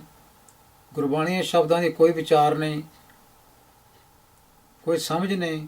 ਵਿਦਵਾਨਾਂ ਦੇ ਲਿਖੀਆਂ ਪੁਸਤਕਾਂ ਉਹ ਕੋਈ ਪੜ੍ਹਨ ਦਾ ਚਾਅ ਨਹੀਂ, ਮਹਾਨ ਕੁਛ ਉਹਨੂੰ ਦੇਖਣ ਦਾ ਕੋਈ ਚਾਅ ਨਹੀਂ। ਕੋਈ ਟੀਕਾ ਜਿਹੜਾ ਪੁਸਤਕਾਂ ਦਾ ਪੜ੍ਹਨ ਵਾਲਾ, ਗੁਰੂ ਗ੍ਰੰਥ ਸਾਹਿਬ ਦੀ ਬਾਣੀ ਜਿਹੜੀ ਆ ਟੀਕੇ ਰੂਪ ਵਿੱਚ ਲਿਖ ਕੇ ਉਹਨਾਂ ਪੁਸਤਕਾਂ ਨੂੰ ਪੜ੍ਹਨ ਦਾ ਕੋਈ ਚਾਅ ਨਹੀਂ। ਗਿਆਨ ਦਾ ਦੀਵਾ ਜਗੇ ਕਿਵੇਂ? ਗੁਰਮੁਖੋ, ਇਹ ਤੁਹਾਡੀ ਅਗਿਆਨਤਾ ਦਾ ਹੀ ਲਾਭ ਉਠਾ ਕੇ ਬ੍ਰਾਹਮਣਵਾਦੀਆਂ ਨੇ ਤੁਹਾਡੇ ਗਲ ਵਿੱਚ ਇਹ ਰਚਨਾਵਾਂ ਪਾਈਆਂ, ਜਿਹਨੂੰ ਚਾਅ ਨਾਲ ਸੁਣਦੇ ਹੋ ਤੁਸੀਂ ਬੈਠ ਕੇ ਸਾਧ ਸੰਗਤ ਵਿੱਚ। ਹੁਣ ਜੇ ਤੁਹਾਡੀ ਜ਼ਮੀਰ ਜਾਗ ਪਈ ਹੈ ਗੱਲਾਂ ਸੁਣ ਕੇ, ਤਾਂ ਉਮੀਦ ਹੈ ਕਿ ਗਾਂ ਤੁਸੀਂ 10ਵੇਂ ਪਾਤਸ਼ਾਹ ਦੇ ਗੁਰਪੁਰਬ 'ਤੇ ਇਹ ਰਚਨਾ ਪੜ੍ਹਨ ਵਾਲਿਆਂ ਦਾ ਵਿਰੋਧ ਕਰੋਗੇ। ਰਚਨਾ ਪੜ੍ਹਨ ਵਾਲੇ ਉੱਠ ਕੇ ਚੈਲੰਜ ਕਰੋਗੇ ਔਰ ਇਹ ਪੰਕਤੀਆਂ ਸੁਣਾਓਗੇ ਉਹਨਾਂ ਨੂੰ ਕਿ ਗੁਰੂ ਦੇ ਬਰਾਬਰ ਕੋਈ ਤੀਰਥ ਨਹੀਂ ਹੁੰਦਾ। ਤੇ ਨੌਵੇਂ ਪਾਤਸ਼ਾਹ ਤੀਰਥਾਂ ਪਰ ਕਿਸ ਅਥਾਰਟੀ ਨਾਲ ਨਹਾਉਣ ਗਏ ਉਹ, ਕਿਸ ਅਥਾਰਟੀ ਨਾਲ ਉਹ ਜਾ ਕੇ ਉਹਨਾਂ ਨੇ ਤੀਰਥਾਂ 'ਤੇ ਇਸ਼ਨਾਨ ਕੀਤਾ। ਗੁਰੂ ਜੀ ਤਾਂ ਆਪ ਹੀ ਤੀਰਥ ਹੈ, ਗੁਰੂ ਤਾਂ ਆਪ ਹੀ ਤੀਰਥ ਹੈ। ਗੁਰੂ ਨੂੰ ਤੀਰਥਾਂ ਉੱਪਰ ਜਾਣ ਦੀ ਕੀ ਲੋੜ ਹੈ? ਬ੍ਰਾਹਮਣਾਂ ਨੇ ਭੇਜਿਆ, ਬ੍ਰਾਹਮਣਾਂ ਨੇ ਰਚਨਾ ਲਿਖ ਕੇ, ਬ੍ਰਾਹਮਣਵਾਦੀਆਂ ਨੇ, ਸਨਾਤਨਵਾਦੀਆਂ ਨੇ ਇਹ ਸਿੱਖਾਂ ਦੇ ਗਲ 'ਚ ਪਾਈ ਹੋਈ ਹੈ। ਅਤੇ ਸਿੱਖ ਇੰਨੇ ਅਨਪੜ੍ਹ ਹਨ, ਗੁਰਬਾਣੀ ਦੇ ਪੱਖੋਂ ਇੰਨੇ ਅਗਿਆਨੀ ਹਨ ਕਿ ਉਸ ਰਚਨਾ ਨੂੰ ਫੜ ਫੜ ਕੇ ਗਾੜ ਨਾਲ ਲਾਉਂਦੇ ਹਨ। ਜੋ ਗੁਰੂ ਗ੍ਰੰਥ ਸਾਹਿਬ ਦੀ ਰਚਨਾਵਾਂ ਇਹ ਉਹਨਾਂ ਦੇ ਸੰਗ ਤੋਂ ਥੱਲੇ ਨਹੀਂ ਉਤਰ ਰਹੀਆਂ, ਇਹ ਤਾਂ ਤਾਈਆਂ ਅਤੇ ਕੱਚੀਆਂ ਰਚਨਾਵਾਂ ਦੇ ਐਸੇ ਉੱਪਰ ਜਾ ਰਹੀਆਂ ਨੇ। ਸਾਡੇ ਤਾਂ 50 ਸਾਲ ਪੜ੍ਹਦੇ ਨੂੰ ਹੋ ਗਿਆ, ਸਾਡੇ ਬੁੜਿਆਂ ਨੂੰ ਤਾਂ ਇਹ 60 ਸਾਲ ਪੜ੍ਹਦੇ ਨੂੰ ਹੋ ਗਿਆ। ਇਹ ਮੋਰ ਇਹ ਢਕੌਂਸਲੇ ਸੁਣਾਏ ਜਾਂਦੇ ਹਨ। ਜੇ ਤੁਹਾਡੇ ਬੁੜੇ ਅਨਪੜ੍ਹ ਸਨ, ਅਨਪੜ੍ਹਤਾ ਦੀ ਖੱਡ ਵਿੱਚ ਡਿੱਗ ਹੋਏ ਸਨ, ਤਾਂ ਤੁਸੀਂ ਐਸੇ ਪੜ੍ਹੇ ਲਿਖੇ ਜ਼ਮਾਨੇ ਵਿੱਚ ਤੁਸੀਂ ਵੀ ਉਹਨਾਂ ਦੇ ਖੱਡਾਂ ਵਿੱਚ ਡਿੱਗੇ ਰਹੋ। ਇਹ ਕੋਈ ਸਿਆਣਪ ਨਹੀਂ, ਸਿਆਣਪ ਨਹੀਂ ਹੈ। ਜਿਹੜੇ ਵੱਡੇ ਵਡੇਰੇ ਆ ਉਹ ਗੁਰੂਆਂ ਤੋਂ ਬਿਨਾਂ ਹੋਰ ਕੋਈ ਵੱਡਾ ਵਡੇਰਾ ਨਹੀਂ। ਗੁਰੂ ਸਾਹਿਬਾਨ ਚੋਂ ਲਿਖ ਕੇ ਦਿੱਤਾ ਹੈ। ਇਹ ਵੱਡੇ ਵਡੇਰਿਆਂ ਵਾਲੀਆਂ ਗੱਲਾਂ ਇੱਥੇ ਪਈਆਂ ਹਨ। ਬਾਣੀਆਂ ਕਹਾਣੀਆਂ ਇਹ ਹਨ, ਦਾਦਿਆਂ ਪੜਦਾਦਿਆਂ ਦੀਆਂ ਗੱਲਾਂ ਨੇ। ਜਿਹੜੇ ਅਨਪੜ੍ਹ ਤਬਕਾ ਜਿਹੜਾ ਬ੍ਰਾਹਮਣਵਾਦੀਆਂ ਪ੍ਰਭਾਵ ਲਿਆ ਕੇ ਸਭ ਕੁਛ ਕਰਦਾ ਰਿਹਾ, ਪੜ੍ਹੇ ਲਿਖੇ ਲੋਕ ਵੀ ਉਹ ਕਰੀ ਜਾਣ, ਇਹ ਕੋਈ ਜਸਟੀਫਿਕੇਸ਼ਨ ਨਹੀਂ ਹੈ। ਇਹ ਗੁਰਬਾਣੀ ਤੋਹੀਨ ਹੈ। ਗੁਰ ਸਮਾਨ ਤੀਰਥ ਨਹੀਂ ਕੋਈ, ਸਰਵ ਸੰਤੋਖ। ਗੁਰੂ ਹੀ ਸੰਤੋਖ ਦਾ ਸਰੋਵਰ ਹੈ, ਸੰਤੋਖ ਰੂਪੀ ਸਰੋਵਰ ਹੈ। ਗੁਰੂ ਸੰਤੋਖ ਰੂਪੀ ਸਰੋਵਰ ਹੈ। ਸਰਮਨ ਸਰੋਵਰ ਤਾਸ ਗੁਰੂ ਹੋਏ। ਉਹੀ ਗੁਰੂ ਜਿਹਦੇ ਬਰਾਬਰ ਕੋਈ ਤੀਰਥ ਨਹੀਂ ਹੈ, ਉਹੀ ਸੰਤੋਖ ਰੂਪੀ ਸਰੋਵਰ ਵੀ ਹੈ। ਰਾਵ ਗੁਰੂ ਦਰਿਆਓ ਸਦਾ ਜਲ ਨਿਰਮਲ, ਮਿਲਿਆ ਦੁਰਮਤ ਮੈਲ ਹਰੈ। ਸੋ ਗੁਰੂ ਆਪ ਹੀ ਦਰਿਆ ਹੈ, ਨਿਰਮਲ ਜਲ ਦਾ ਦਰਿਆਓ ਹੈ। ਤੇ ਗੁਰੂ ਨੂੰ ਜਾ ਕੇ ਤੀਰਥਾਂ ਪਰ ਇਸ਼ਨਾਨ ਕਰਨ ਦੀ ਕੀ ਲੋੜ ਹੈ? ਗੁਰਮੁਖੋ, ਇਹ ਰਚਨਾ ਜੋ ਕੰਨਾਂ 'ਚ ਤੁਹਾਡੇ ਪੈਂਦੀ ਹੈ, ਤੁਹਾਡੇ ਕੰਨਾਂ 'ਤੇ ਜੂੰ ਨਹੀਂ ਸਰਕਦੀ। ਕੰਨਾਂ ਵਿੱਚ ਉਹ ਰਚਨਾ ਤਾਂ ਪਈ ਜਾਂਦੀ ਹੈ, ਪਰ ਕੰਨ 'ਤੇ ਜੂੰ ਨਹੀਂ ਸਰਕਦੀ। ਰਚਨਾ ਬੜੀ ਜਾਂਦੀ ਹੈ ਕੰਨਾਂ ਵਿੱਚ, ਜੂੰ ਨਹੀਂ ਸਰਕ ਰਹੀ ਵੀ ਰਚਨਾ ਜਿਹੜੀ ਰੌਂਗ ਪੜ੍ਹਦੇ ਆ। ਕੋਈ ਤੁਹਾਡੇ 'ਚ ਹਿੰਮਤ ਨਹੀਂ ਰਹਿ ਗਈ ਉੱਠ ਕੇ ਚੈਲੰਜ ਕਰਨ ਦੀ। ਗੁਰਦੁਆਰਾ ਕਮੇਟੀਆਂ, ਗੁਰਦੁਆਰਾ ਦੇ ਪ੍ਰਧਾਨ, ਗੁਰਦੁਆਰਾ ਦੇ ਚੇਅਰਮੈਨ, ਸਟੇਜ ਸਕੱਤਰ ਸਭ ਉਸ ਵੇਲੇ ਗੂੰਗੇ ਬਣ ਕੇ ਬੈਠੇ ਹੁੰਦੇ ਆ। ਕੋਈ ਨਹੀਂ ਸੋਚੀ ਇਹਨਾਂ ਨੂੰ ਵੀ ਇਹ ਕੀ ਹੋ ਰਿਹਾ ਹੈ। ਸੋ ਇਹ ਤਾਂ ਇੱਕ ਰਚਨਾ ਹੈ। ਅਨੇਕਾਂ ਰਚਨਾ ਐਸੀਆਂ ਜਿਹੜੀਆਂ ਤੁਹਾਡੇ ਗਲ 'ਚ ਪਾਈਆਂ ਗਈਆਂ ਨੇ। ਸਿੱਖੋ, ਦਸ ਗ੍ਰੰਥ ਸਾਰਾ ਹੀ ਇਹਨਾਂ ਰਚਨਾਵਾਂ ਨਾਲ ਭਰਿਆ ਪਿਆ ਹੈ। ਉਹ ਤੁਹਾਡਾ ਦੂਜਾ ਗੁਰੂ ਬਣਾਤਾ ਗਿਆ ਹੈ, ਤੁਹਾਡਾ ਦੂਜਾ ਗੁਰੂ ਦਾ ਸ਼ਰੀਕ ਬਣਾਤਾ ਗਿਆ ਹੈ। ਤੁਸੀਂ ਉਹਨੂੰ ਪ੍ਰਵਾਨ ਕਰ ਰਹੇ ਹੋ, ਕਰੀ ਜਾਓ, ਤੁਹਾਡੀ ਮਰਜ਼ੀ ਹੈ। ਪਰ ਗੁਰੂ ਦੀ ਮਰਜ਼ੀ ਇਹ ਨਹੀਂ ਹੈ। ਗੁਰੂ ਤਾਂ ਕਹਿੰਦਾ ਹੈ ਗੁਰੂ ਦਾ ਕੋਈ ਸ਼ਰੀਕ ਨਹੀਂ ਬਣ ਸਕਦਾ, ਨਾ ਰੱਬ ਦਾ ਕੋਈ ਸ਼ਰੀਕ ਹੈ, ਨਾ ਗੁਰੂ ਦਾ ਕੋਈ ਸ਼ਰੀਕ ਹੈ। ਪਰ ਤੁਹਾਨੂੰ ਸ਼ਰੀਕ ਇੱਕ ਬਣਾ ਕੇ ਦੇ ਦਿੱਤਾ ਗਿਆ ਹੈ, ਤੁਸੀਂ ਪ੍ਰਵਾਨ ਵੀ ਕੀਤਾ ਹੋਇਆ। ਤੁਸੀਂ ਵੀ ਕੀਤਾ, ਸ਼੍ਰੋਮਣੀ ਕਮੇਟੀ ਨੇ ਵੀ ਕੀਤਾ ਹੋਇਆ ਪ੍ਰਵਾਨ। ਸਿੱਖ ਕੌਮ ਦਾ ਬੇੜਾ ਬੰਨੇ ਲਾਉਣ ਲਈ ਜੋ ਕਮੇਟੀਆਂ ਬਣੀ ਹੋਈਆਂ, ਉਹਨਾਂ ਨੇ ਖੁਦ ਪ੍ਰਵਾਨ ਕੀਤਾ ਹੋਇਆ। ਜੁੜੋ ਕੇਵਲ ਗੁਰੂ ਗ੍ਰੰਥ ਸਾਹਿਬ ਨਾਲ, ਫਿਰ ਸ਼ਾਇਦ ਤੁਹਾਡੇ ਵਿੱਚ ਕੋਈ ਤਾਕਤ ਆ ਜਾਏ, ਜ਼ਮੀਰ ਜਾਗ ਪਵੇ ਵੀ ਇਹ ਰਚਨਾਵਾਂ ਗਲਤ ਹਨ। ਸਤਿਗੁਰੇ ਪਾਇਆ ਪੂਰਾ ਨਾਵਣਾ, ਪਸ਼ੂ ਪ੍ਰੇਤੋਂ ਦੇਵ ਕਰੈ। ਰਤਾ ਸਾਚੇ ਨਾਮੀ ਤਲ ਹੀਅਲ, ਸੋ ਗੁਰੂ ਪਰਮੁਲ ਕਹੀਐ। ਜਾ ਕੀ ਵਾਸੋ ਬਨਾਸਪਤੀ ਸੌਰੈ, ਤਾਸ ਚਰਨ ਲਿਵ ਰਹੀਐ। ਗੁਰਮੁਖੀ ਜੀ ਪ੍ਰਾਨ ਉਪਜਾਏ, ਗੁਰਮੁਖੇ ਸ਼ਿਵ ਘਾਰੀ ਜਾਈਐ। ਸ਼ਿਵ ਦਾ ਮਤਲਬ ਪ੍ਰਭੂ। ਗੁਰਮੁਖੇ ਨਾਨਕ ਸਚ ਸਮਾਈਐ, ਗੁਰਮੁਖੇ ਨਿਜ ਪਾਦ ਹੋ ਪਾਈਐ। ਪ੍ਰਭਾਤੀ ਮਹਲਾ ਪਹਿਲਾ। ਗੁਰ ਪ੍ਰਸਾਦੀ ਵਿਦਿਆ ਵਿਚਾਰੈ, ਪੜ੍ਹੀ ਪੜ੍ਹੀ ਪਾਵੈ ਮਾਨ। ਆਪਾ ਮਧੇ ਆਪ ਪ੍ਰਗਾਸ਼ਿਆ, ਪਾਇਆ ਅੰਮ੍ਰਿਤ ਨਾਮ। ਕਰਤਾ ਤੂੰ ਮੇਰਾ ਜਜਮਾਨ, ਇੱਕ ਦਖਿਣਾ ਹਾਂ ਤੈ ਪਹਿ ਮੰਗੋ, ਦੇ ਆਪਣਾ ਨਾਮ। ਮੈਂ ਤੇਰੇ ਕੋਲ ਇੱਕ ਦਕਸ਼ਣਾ ਮੰਗਦਾ ਹਾਂ। ਦਕਸ਼ਣਾ ਜਿਹੜਾ ਸ਼ਬਦ ਹੈ ਉਹ ਤੋਂ ਇਹ ਬਣਦਾ ਹੈ ਦੱਖਣਾ। ਇੱਕ ਨੂੰ ਸਿਰ ਵੀ ਪਈ ਹੋਈ ਹੈ, ਇਹ ਵੀ ਬੋਲਣ ਦਾ ਭਾਗ ਹੈ। ਦਕਸ਼ਣਾ, ਮੈਂ ਤੇਰੇ ਕੋਲ ਇੱਕ ਦਕਸ਼ਣਾ ਮੰਗਦਾ ਹਾਂ, ਦੱਖਣਾ ਮੰਗਦਾ ਹਾਂ, ਮੈਨੂੰ ਆਪਣਾ ਨਾਮ ਬਖਸ਼ੋ, ਆਪਣਾ ਨਾਮ ਦਿਓ।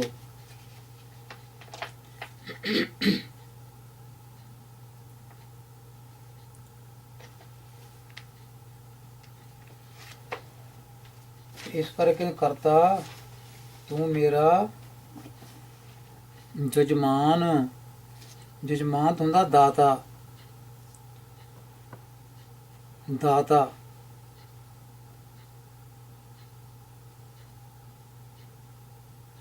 ਉਹਨੂੰ ਜਜਮਾਨ ਕਿਹਾ ਜਾਂਦਾ ਹੈ।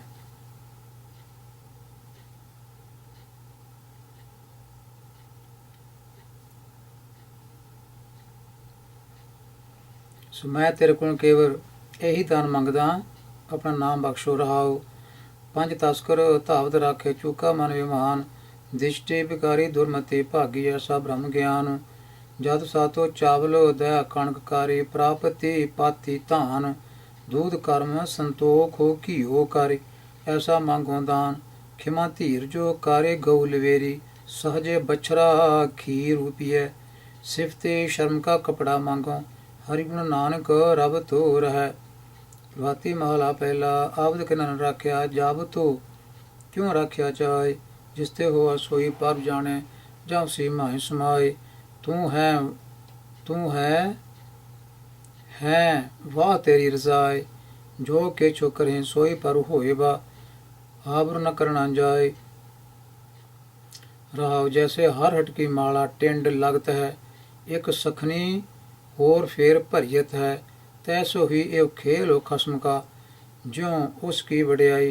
सुरती कै मार गई चल के, उल्टी नदरी प्रकाशी, मन विचार देखो ब्रह्म ज्ञानी, कौन गिर ही कौन उदासी। जिसकी आशा तिस ही सौंप कै, एव रहा निर्वाण, जिसते हुआ सोई कर मान्या, नानक गिर ही उदासी सो प्रवाण। प्रभाती महला पहला, दिष्टि विकारी बंधनी बंध है, हों तिसके बल जाई, पाप मन की सार न जाने, भूला फिरे अजाई। बोल हो साचो नाम करतार, फुने बहुड़ न आवण वार। रह ऊंचा ते फुन नीचो करत है, नीच करे सो तान, जिन्हें जान सुजानिया जग ते पूरे प्रवान।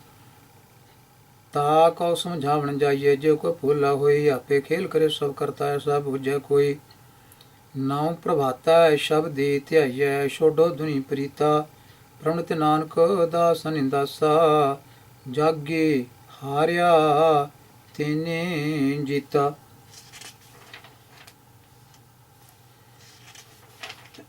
प्रभाता का मतलब है सवेरे सवेरे,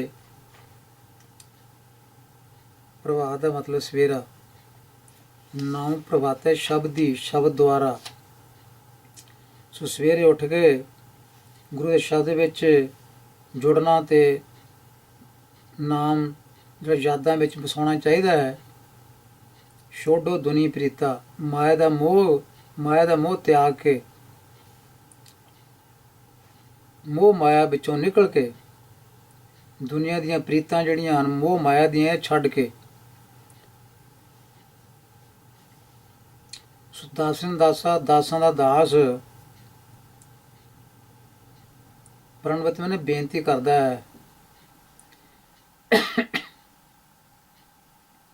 हे भाई नानक शाह संबोधन कारक विच है, हे नानक आ के हे भाई सो मोह माया दा त्याग करके ही जगत विच निमरता नाल जिंदगी जो भी गुजारदा है, ये जिंदगी दी बाजी उसने जीती है, तीन जीता। जग विच जिहड़ा हारिया मैंने निमरता विच रहा, मोह मैत जिसने काबू किया, उसने ही जिंदगी दी बाजी नूं जित्या है।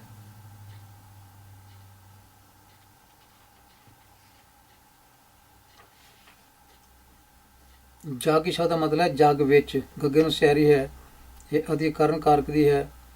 जगत विच निमरता नाल जिहड़ा भी जिंदगी गुजारदा है, मोह माया वालों ਮਰਦਾ ਹੈ।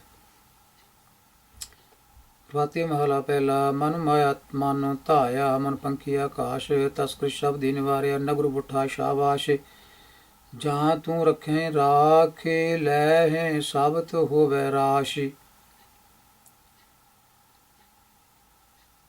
ਜਾਂ ਸ਼ਬਦ ਦਾ ਪਾਠ ਜਾ ਜਿਹੜਾ ਹੈ ਠੀਕ ਹੈ, ਕਿਉਂਕਿ ਕੰਡੀਸ਼ਨ ਨਹੀਂ ਬਣਦੀ ਇੱਥੇ। ਜਾ ਤੂੰ ਰੱਖੇ, ਜਿਸ ਨੂੰ ਤੂੰ ਰੱਖਦਾ ਹੈ। ਰਾਖ ਲੈ ਹੈ ਸਾਬਤ ਹੋਵੇ ਰਾਸ਼। ਐਸਾ ਨਾਮ ਰਤਨ ਨਿਧੀ ਮੇਰਾ ਗੁਰਮਤਿ ਦੇਹ ਪਗ ਲੱਗੋਂ ਪਾਗੇ ਤੇਰਾ ਰਹਾਉ। ਮਨ ਜੋਗੀ ਮਨ ਭੋਗਿਆ ਮਨ ਮੂਰਖੋ ਗਾਵਾਰੂ। ਮਨ ਦਾਤਾ ਮਨ ਮੰਗਤਾ ਮਨ ਸਿਰੇ ਗੁਰ ਕਰਤਾਰੂ। ਮਨ ਸ਼ਬਦ ਨੇ ਨੌਕੜ ਹਟ ਗਿਆ, ਕਿਉਂਕਿ ਮੂਹਰੇ ਸਿਰ ਸ਼ਬਦ ਜਿਹੜਾ ਹੈ ਇਹ ਆ ਗਿਆ। ਮਨ ਦੇ ਸਿਰ ਉੱਤੇ ਕਰਤਾਰ ਗੁਰੂ ਹੈ। ਪੰਚ ਮਾਰੇ ਸੁਖ ਪਾਇਆ ਐਸਾ ਬ੍ਰਹਮ ਵਿਚਾਰ ਘਟ ਘਟ ਏਕ ਵਖਾਣੀਐ ਕਹੋ ਨਾ ਦੇਖਿਆ ਜਾਏ। ਖੋਟੋ ਪੁੱਠੋ ਰਾਲੀਐ ਬਿਨ ਨਾਵੇਂ ਪਤਿ ਜਾਏ। ਜਾਂ ਤੂੰ ਮਿਲੇ ਤਾਂ ਮਿਲ ਰਹਾ ਜਾਂ ਤੇਰੀ ਹੋਈ ਰਜ਼ਾਈ। ਜਾਤ ਜਨਮੋ ਨਾ ਪੁੱਛੇ ਸੱਚ ਘਰ ਲੈ ਹੋ ਬਤਾਏ। ਸਾ ਜਾਤ ਸਾ ਪਤ ਹੈ ਜਿਹੇ ਕਰਮ ਕਮਾਏ। ਜਨਮ ਮਰਨ ਦੁਖ ਕਾਟਿਐ ਨਾਨਕ ਛੁਟ ਸੁਨਾਏ। ਪ੍ਰਭਾਤੀ ਮਹਲਾ ਪਹਿਲਾ। ਜਾਗਤੋ ਬਿਗਸੈ ਮੂਠੋ ਅੰਧਾ ਗਲ ਫਾਹੀ ਸਿਰ ਮਾਰੇ ਧੰਧਾ। ਆਸ਼ਾ ਆਵੈ ਮਨ ਸਾਜਾਏ ਉਰਜੀ ਤਾਣੀ ਕਿਛੁ ਨਾ ਬਸਾਈ। ਜਾਗ ਸੇ ਜੀਵਨ ਜਾਗਣਹਾਰਾ ਸੁਖ ਸਾਗਰ ਅੰਮ੍ਰਿਤ ਭੰਡਾਰਾ ਰਾਉ। ਕਹਿਓ ਨਾ ਬੁਝੈ ਅੰਧ ਨਾ ਸੂਝੈ ਭੋਂਡੀ ਕਾਰ ਕਮਾਈ। ਆਪੇ ਪ੍ਰੀਤੇ ਪ੍ਰੇਮ ਪਰਮੇਸ਼ਰ ਕਰਮੀ ਮਿਲੈ ਵਡਾਈ।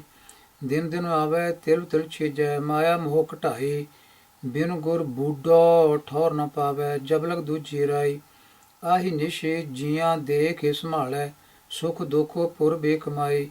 ਕਰਮਹੀਣ ਸਚ ਭੇਖਿਆ ਮੰਗੈ ਨਾਨਕ ਮਿਲੈ ਵਡਾਈ। ਆਹੀ ਤੇ ਨਿਸ਼ੀ ਦੋ ਸ਼ਬਦ ਵੱਖਰੇ ਵੱਖਰੇ ਹੁੰਦੇ ਹਨ, ਭਾਵੇਂ ਪਾਤਸ਼ਾਹ ਕਰਨ ਵਾਲੇ ਨੇ ਜੋੜ ਕੇ ਲਿਖੇ ਹਨ। ਪ੍ਰਭਾਤੀ ਮਹਲਾ ਪਹਿਲਾ। ਮਸਟੀ ਕਰੋ ਮੂਰਖੋ ਜਾਗੇ ਕਹੀਆ।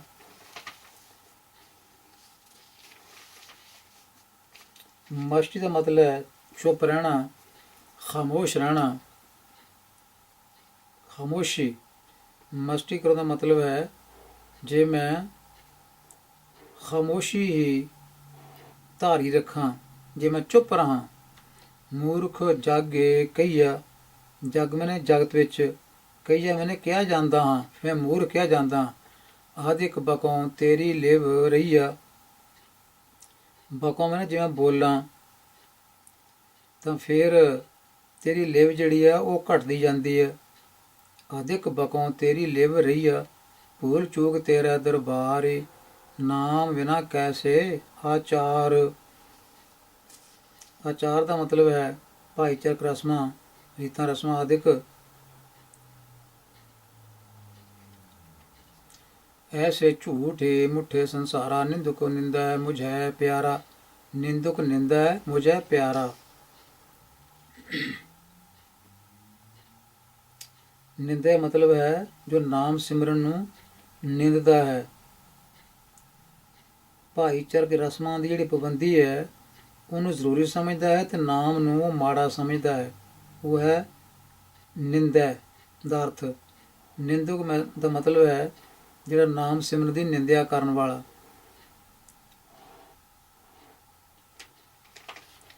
ਰਹਾਉ। ਸੋ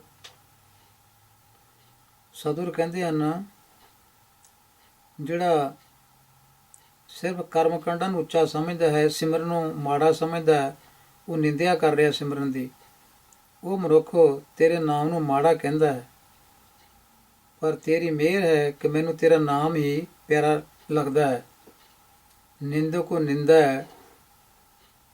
ਨਿੰਦਕ ਤਾਂ ਨਿੰਦਦਾ ਹੈ, ਨਿੰਦਕ ਤਾਂ ਨਾਮ ਨੂੰ ਨਿੰਦ ਰਿਹਾ ਹੈ, ਰੀਤਾਂ ਰਸਮਾਂ ਨੂੰ ਕਰਮ ਕਾਂਡਾਂ ਨੂੰ ਉੱਚਾ ਸਮਝ ਰਿਹਾ ਹੈ। ਮੁਝੇ ਪਿਆਰਾ। ਮੁਝੇ ਪਿਆਰਾ ਮਤਲਬ ਤੇਰਾ ਨਾਮ ਜਿਹੜਾ ਹੈ ਇਹ ਮੈਨੂੰ ਪਿਆਰਾ ਲੱਗਦਾ ਹੈ, ਭਾਵੇਂ ਨਿੰਦਕ ਨਿੰਦਿਆ ਕਰੀ ਜਾ ਰਿਹਾ ਹੈ। ਮੁਝੇ ਪਿਆਰਾ। ਸੋ ਪਿਆਰਾ ਸ਼ਬਦ ਨਿੰਦਕ ਨਾਲ ਨਹੀਂ ਸੰਬੰਧ ਰੱਖਦਾ ਕਿ ਨਿੰਦਕ ਮੈਨੂੰ ਪਿਆਰਾ ਹੈ। ਪਿਆਰਾ ਸ਼ਬਦ ਜਿਹੜਾ ਹੈ ਉਹ ਨਾਮ ਨਾਲ ਸੰਬੰਧ ਰੱਖਦਾ ਹੈ। ਜਿਹਦੀ ਨਿੰਦਿਆ ਨਿੰਦਕ ਕਰਦਾ ਹੈ।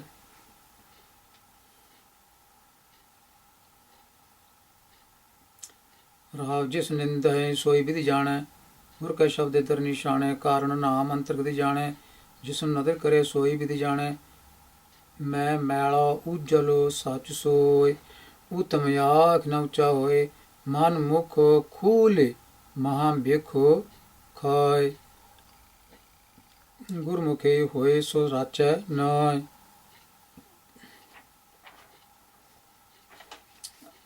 ਨਾਇ ਦਾ ਮਤਲਬ ਨਾਮ ਦੇ ਵਿੱਚ ਰਚਦਾ ਹੈ। ਖੂਲੀ ਸ਼ਬਦ ਜਿਹੜਾ ਹੈ, ਮਨਮੁਖ ਖੂਲੀ ਮਹਾ ਵੇਖੋ ਹੈ। ਖੂਲ ਮੈਨੂੰ ਖੁੱਲ ਕੇ, ਮਨੁੱਖ ਜਿਹੜਾ ਉਹ ਖੁੱਲ ਕੇ ਜ਼ਹਿਰ ਖਾਂਦਾ ਹੈ, ਥੋੜੀ ਬਹੁਤ ਨਹੀਂ ਖਾਂਦਾ, ਖੋਲ ਕੇ ਖਾਂਦਾ ਹੈ।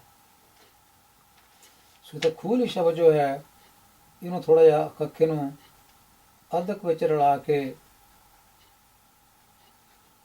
ਬੋਲਾਂਗੇ ਤਾਂ ਨੇੜੇ ਚੱਲ ਜਾਵਾਂਗੇ। ਅਰਦੇ ਖੂਲੀ, ਖੂਲੀ, ਖੂਲੀ ਮੈਨੂੰ ਖੁੱਲ ਕੇ, ਮਨੁੱਖ ਖੂਲੀ ਮਹਾ ਵੇਖਾਏ। ਮਹਾ ਬਿਖ ਜ਼ਹਿਰ, ਬਿਖ ਮੈਨੇ ਜ਼ਹਿਰ ਖਾਏ, ਖਾਂਦਾ ਪਿਆ। ਗੁਰਮੁਖੇ ਹੋਏ ਸੋ ਰਾਚੈ ਨਾਇ, ਜਿਹੜਾ ਗੁਰੂ ਦੀ ਸ਼ਰਨ ਵਿੱਚ ਜਾਣ ਵਾਲਾ ਹੈ, ਉਹ ਨਾਮ ਨਾਲ ਰਚਦਾ ਹੈ, ਨਾਮ ਵਿੱਚ ਰਚਦਾ ਹੈ।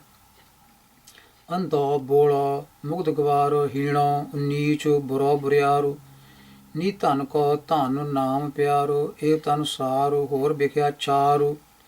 ਸਾਰ ਮੈਨੇ ਸ੍ਰੇਸ਼ਟ, ਛਾਰ ਮੈਨੇ ਸੁਆ, ਉਸ ਨਿੰਦਾ ਸ਼ੁੱਧ ਵਿਚਾਰੋ, ਜੋ ਦੇਵੈ ਤਿਸ ਕੋ ਜੈਕਾਰੂ। ਤੂੰ ਬਖਸ਼ੈ ਜਾਤੇ ਪੱਤੇ ਹੋਏ, ਨਾਨਕੋ ਕਹਿ ਕਹਾਵੈ ਸੋਈ। ਪ੍ਰਭਾਤੇ ਮਹਲਾ ਪਹਿਲਾ, ਖਾਇਆ ਮੈਲ ਵਧਾਇਆ, ਪੈਦੈ ਘਰ ਕੀ ਹਾਣੀ, ਬਾਕੀ ਬਾਕੀ ਬਾਦ ਹੋ ਚਲਾਇਆ, ਬਿਨ ਨਾਵੈ ਬਿਖ ਜਾਣੀ। ਬਿਨ ਨਾਵੇ ਨਾਮ ਤੋਂ ਬਿਨਾ ਜ਼ਹਿਰ, ਸਮਝ ਵੀ ਇਹ ਜ਼ਹਿਰ ਹੈ।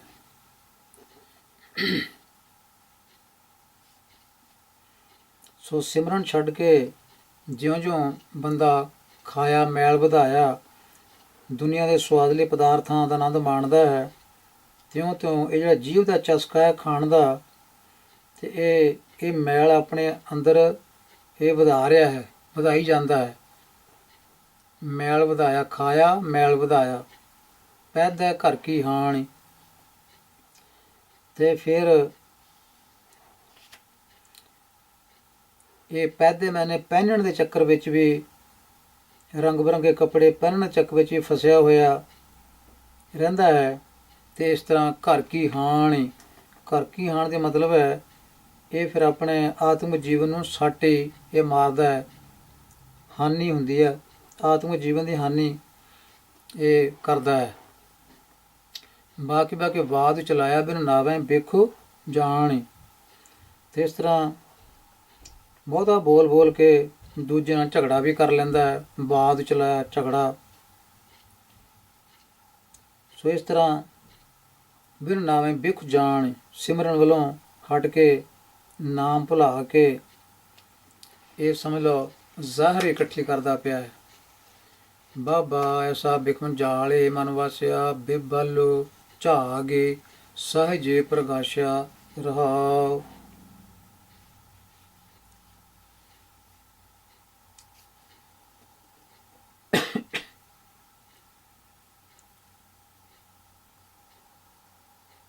ਐਸਾ ਵਾਸਿਆ ਮਤਲਬ ਐਸਾ ਅਜਿਹੀ ਭੈੜੀ ਤਰ੍ਹਾਂ ਪਾਇਆ ਗਿਆ, ਬੁਰਾ ਫਸਾਇਆ ਗਿਆ, ਐਸਾ ਫਾਸਿਆ।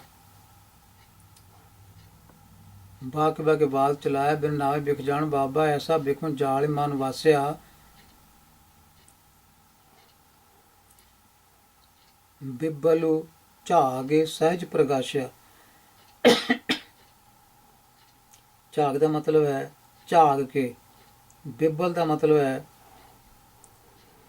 ਪਾਣੀ, ਹੜ੍ਹ ਆਦਿ ਦਾ ਪਾਣੀ ਜਿਹੜਾ ਝੱਗ ਨਾਲ ਭਰਿਆ ਹੁੰਦਾ ਹੈ, ਉਹਨੂੰ ਕਹਿੰਦਾ ਬਿਬਲ। ਬਿਬਲ ਝਾਗੇ, ਝਾਗ ਦਾ ਮਤਲਬ ਝੱਗ ਕੇ, ਝਾਗ ਕੇ ਲੰਘ ਕੇ, ਔਖਿਆਈ ਨਾਲ ਲੰਘ ਕੇ। ਬਿਬਲ ਝਾਗ ਸਹਿਜ ਪ੍ਰਕਾਸ਼ਿਆ। ਤੋ ਇਸ ਤਰ੍ਹਾਂ ਇਹ ਖਾਣ ਦੇ ਚੱਕਰ ਵਿੱਚ ਤੇ ਹੰਡਾਉਣ ਦੇ ਚੱਕਰ ਵਿੱਚ ਔਖੇ ਜਾਲ ਵਿੱਚ ਇਸ ਤਰ੍ਹਾਂ ਫਸਦਾ ਹੈ ਜਿਸ ਚੋਂ ਨਿਕਲਣਾ ਔਖਾ ਹੋ ਜਾਂਦਾ ਹੈ। ਤੇ ਸੰਸਾਰ ਸਮੁੰਦਰ ਵਿੱਚ ਮੋਹ ਮਾਇਆ ਦੀਆਂ ਠਿੱਲਾਂ ਪੈ ਰਹੀਆਂ ਹਨ। ਤੋ ਇਸ ਝੱਗ ਵਾਲੇ ਪਾਣੀ ਨੂੰ ਇਹ ਔਖ ਨਾਲ ਲੰਘ ਕੇ ਹੀ ਫਿਰ ਆਤਮਿਕ ਡੋਲਤਾ ਵਿੱਚ ਪਹੁੰਚ ਸਕਦਾ ਹੈ। ਬਿਬਲ ਝਾਗੇ ਸਹਿਜ ਪ੍ਰਗਾਸ਼ਿਆ। ਝੱਗ ਵਾਲਾ ਪਾਣੀ ਹੜ੍ਹਾਂ ਦਾ ਉਹਨੂੰ ਉਹਦੇ ਵਿੱਚੋਂ ਲੰਘ ਕੇ ਮੋਹ ਮਾਇਆ ਦੇ ਹੜ੍ਹਾਂ ਵਾਲੇ ਪਾਣੀ ਵਿੱਚੋਂ ਲੰਘ ਕੇ ਹੀ ਫਿਰ ਇਹ ਆਤਮਿਕ ਅਡੋਲਤਾ ਵਿੱਚ ਪਹੁੰਚ ਸਕਦਾ ਹੈ। ਤੇ ਫਿਰ ਇਹਦੇ ਅੰਦਰ ਕੋਈ ਪ੍ਰਗਾਸ਼ਿਆ ਮੈਨੇ ਗਿਆਨ ਦਾ ਚਾਨਣ ਹੋ ਸਕਦਾ ਹੈ।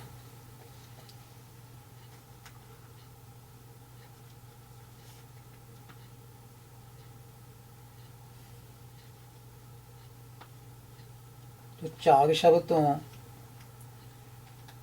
ਇਹ ਭੁਲੇਖਾ ਨਹੀਂ ਖਾ ਜਾਣਾ ਚਾਹੀਦਾ ਵੀ ਇਹਦਾ ਮਤਲਬ ਝੱਗ ਹੈ। ਇਹ ਵਰਬ ਹੈ। ਝਾਗ ਮੈਨੇ ਝਾਗ ਕੇ, ਲੰਘ ਕੇ।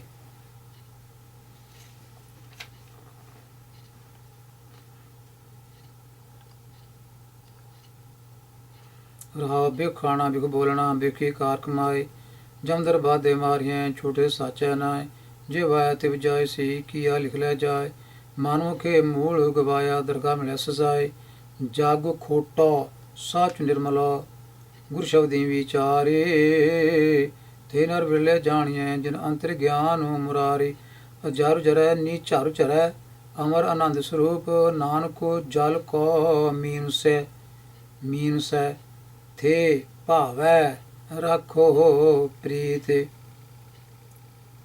ਪ੍ਰਭਾਤੀ ਮਾਲਾ ਪਹਿਲਾ। ਗੀਤ ਨਾਦ ਹਰਖ ਚਤੁਰਾਈ ਰਹਸ ਰੰਗ ਫਰਮਾਇਸ਼ ਕਾਈ ਰਹਸ ਰੰਗ ਫਰਮਾਇਸ਼ ਕਾਈ ਪਹਿਨਣ ਖਾਣਾ ਚੀਤ ਨ ਪਾਈ ਸਾਚੋ ਸਹਜ ਸੁਖ ਨਾਮੇ ਵਸਾਈ। ਨਾਦ ਦਾ ਮਤਲਬ ਹੈ ਆਵਾਜ਼।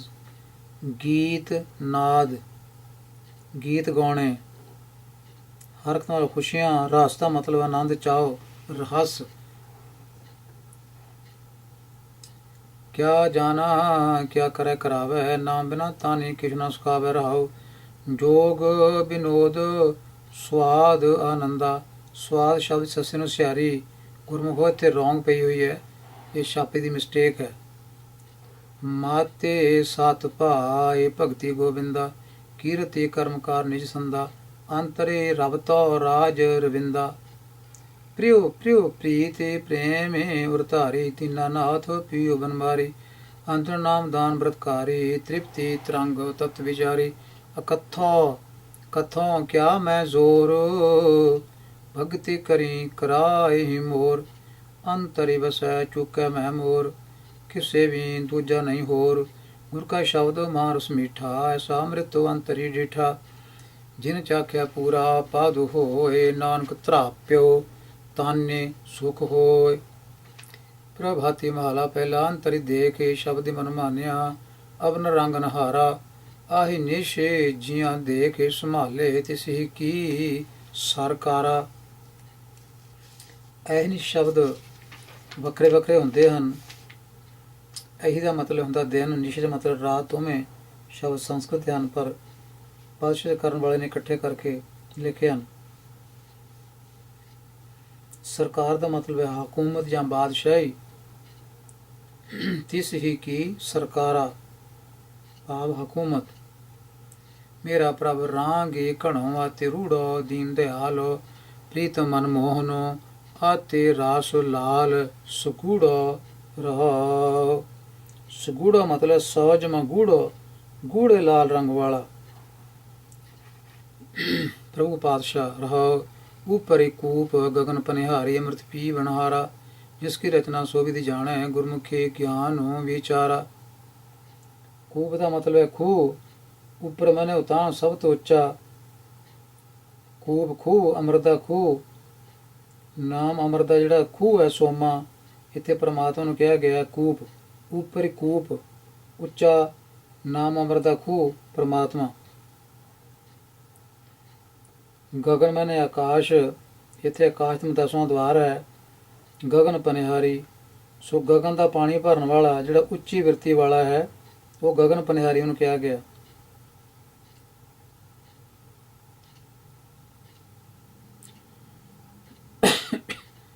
ਸੋ ਪ੍ਰਭੂ ਜਿਹੜਾ ਹੈ ਇਹ ਗੂੜੇ ਪ੍ਰੇਮ ਵਾਲਾ ਹੈ, ਸੋਹਣਾ ਹੈ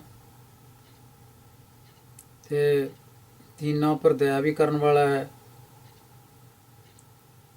ਪਿਆਰ ਦਾ ਸੋਮਾ ਵੀ ਹੈ, ਜੀਵਾਂ ਤੇ ਰੰਗ ਚਾੜਨ ਵਾਲਾ ਹੈ।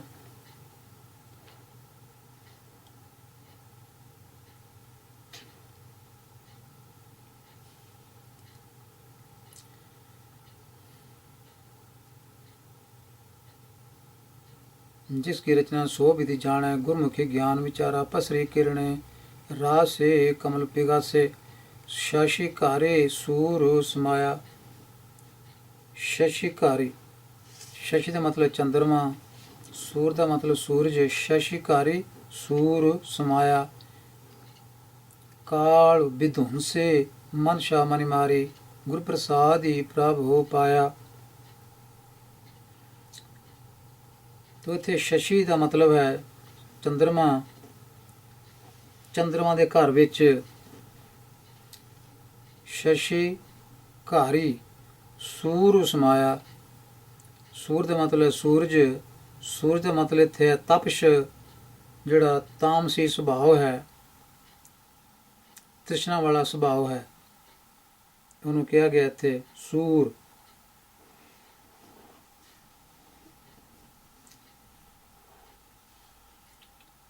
तो पसरी किरण रस कमल बिगासे, सूरज की किरण जिहड़ी है वो निकलती है, फुल खिड़ते हैं कमल दे, ते फिर जिवें प्रभु की जोत जिहड़ी है किरण रूप है, उहदा प्रकाश होया मनुख दा मन नाम अमृत के रस नाल जिवें खिड़ पैंदा है।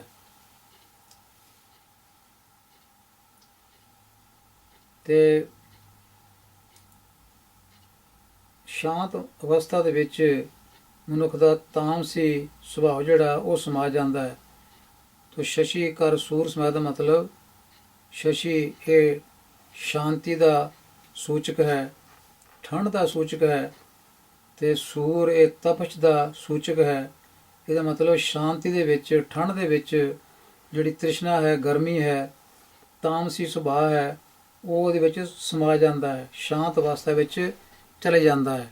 शांत अवस्था उसनों अपने अंदर समा लेंदी है, तपश घट जाती है।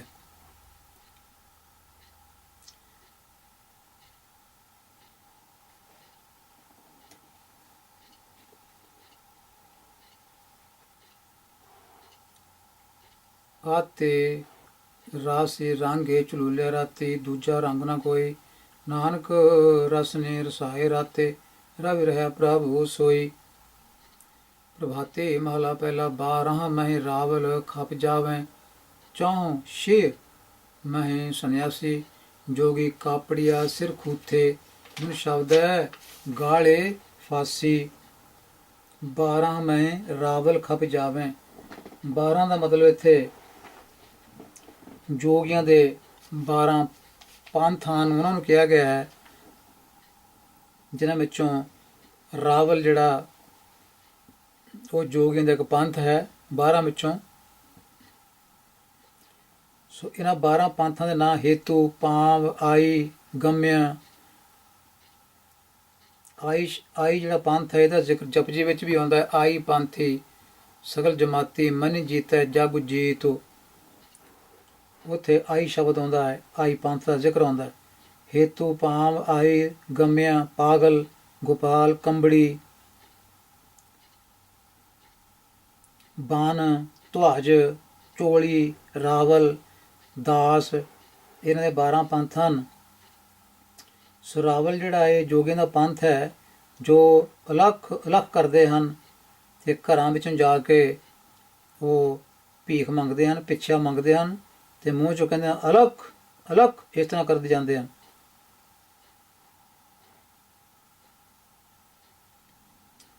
ਤੋ ਇਸ ਫਿਰਕੇ ਵਿੱਚ ਜੋਗੀ ਹਨ ਤੇ ਇਸ ਫਿਰਕੇ ਵਿੱਚ ਮੁਸਲਮਾਨ ਵੀ ਹੁੰਦੇ ਹਨ ਤੇ ਹਿੰਦੂ ਵੀ ਹੁੰਦੇ ਹਨ ਜਿਹੜੇ ਜੋਗੀ ਬਣ ਜਾਂਦੇ ਹਨ। ਇਹ ਹੈ 12 ਮੈਂ ਰਾਵਲ ਖਪ ਜਾਵੇਂ, 4 6 ਮੈਂ ਸੰਨਿਆਸੀ। 4 ਤੇ 6, ਇਹ 4 ਤੇ 6 ਕੀ ਹੋ ਗਏ? 4 ਅਤੇ 6, ਸੋ 10 ਫਿਰਕਿਆਂ ਵਿੱਚ ਇਹ ਸੰਨਿਆਸੀਆਂ ਦੇ 10 ਫਿਰਕੇ ਹੋ ਗਏ। 4 ਤੇ 6 ਮੈਂ ਸੰਨਿਆਸੀ।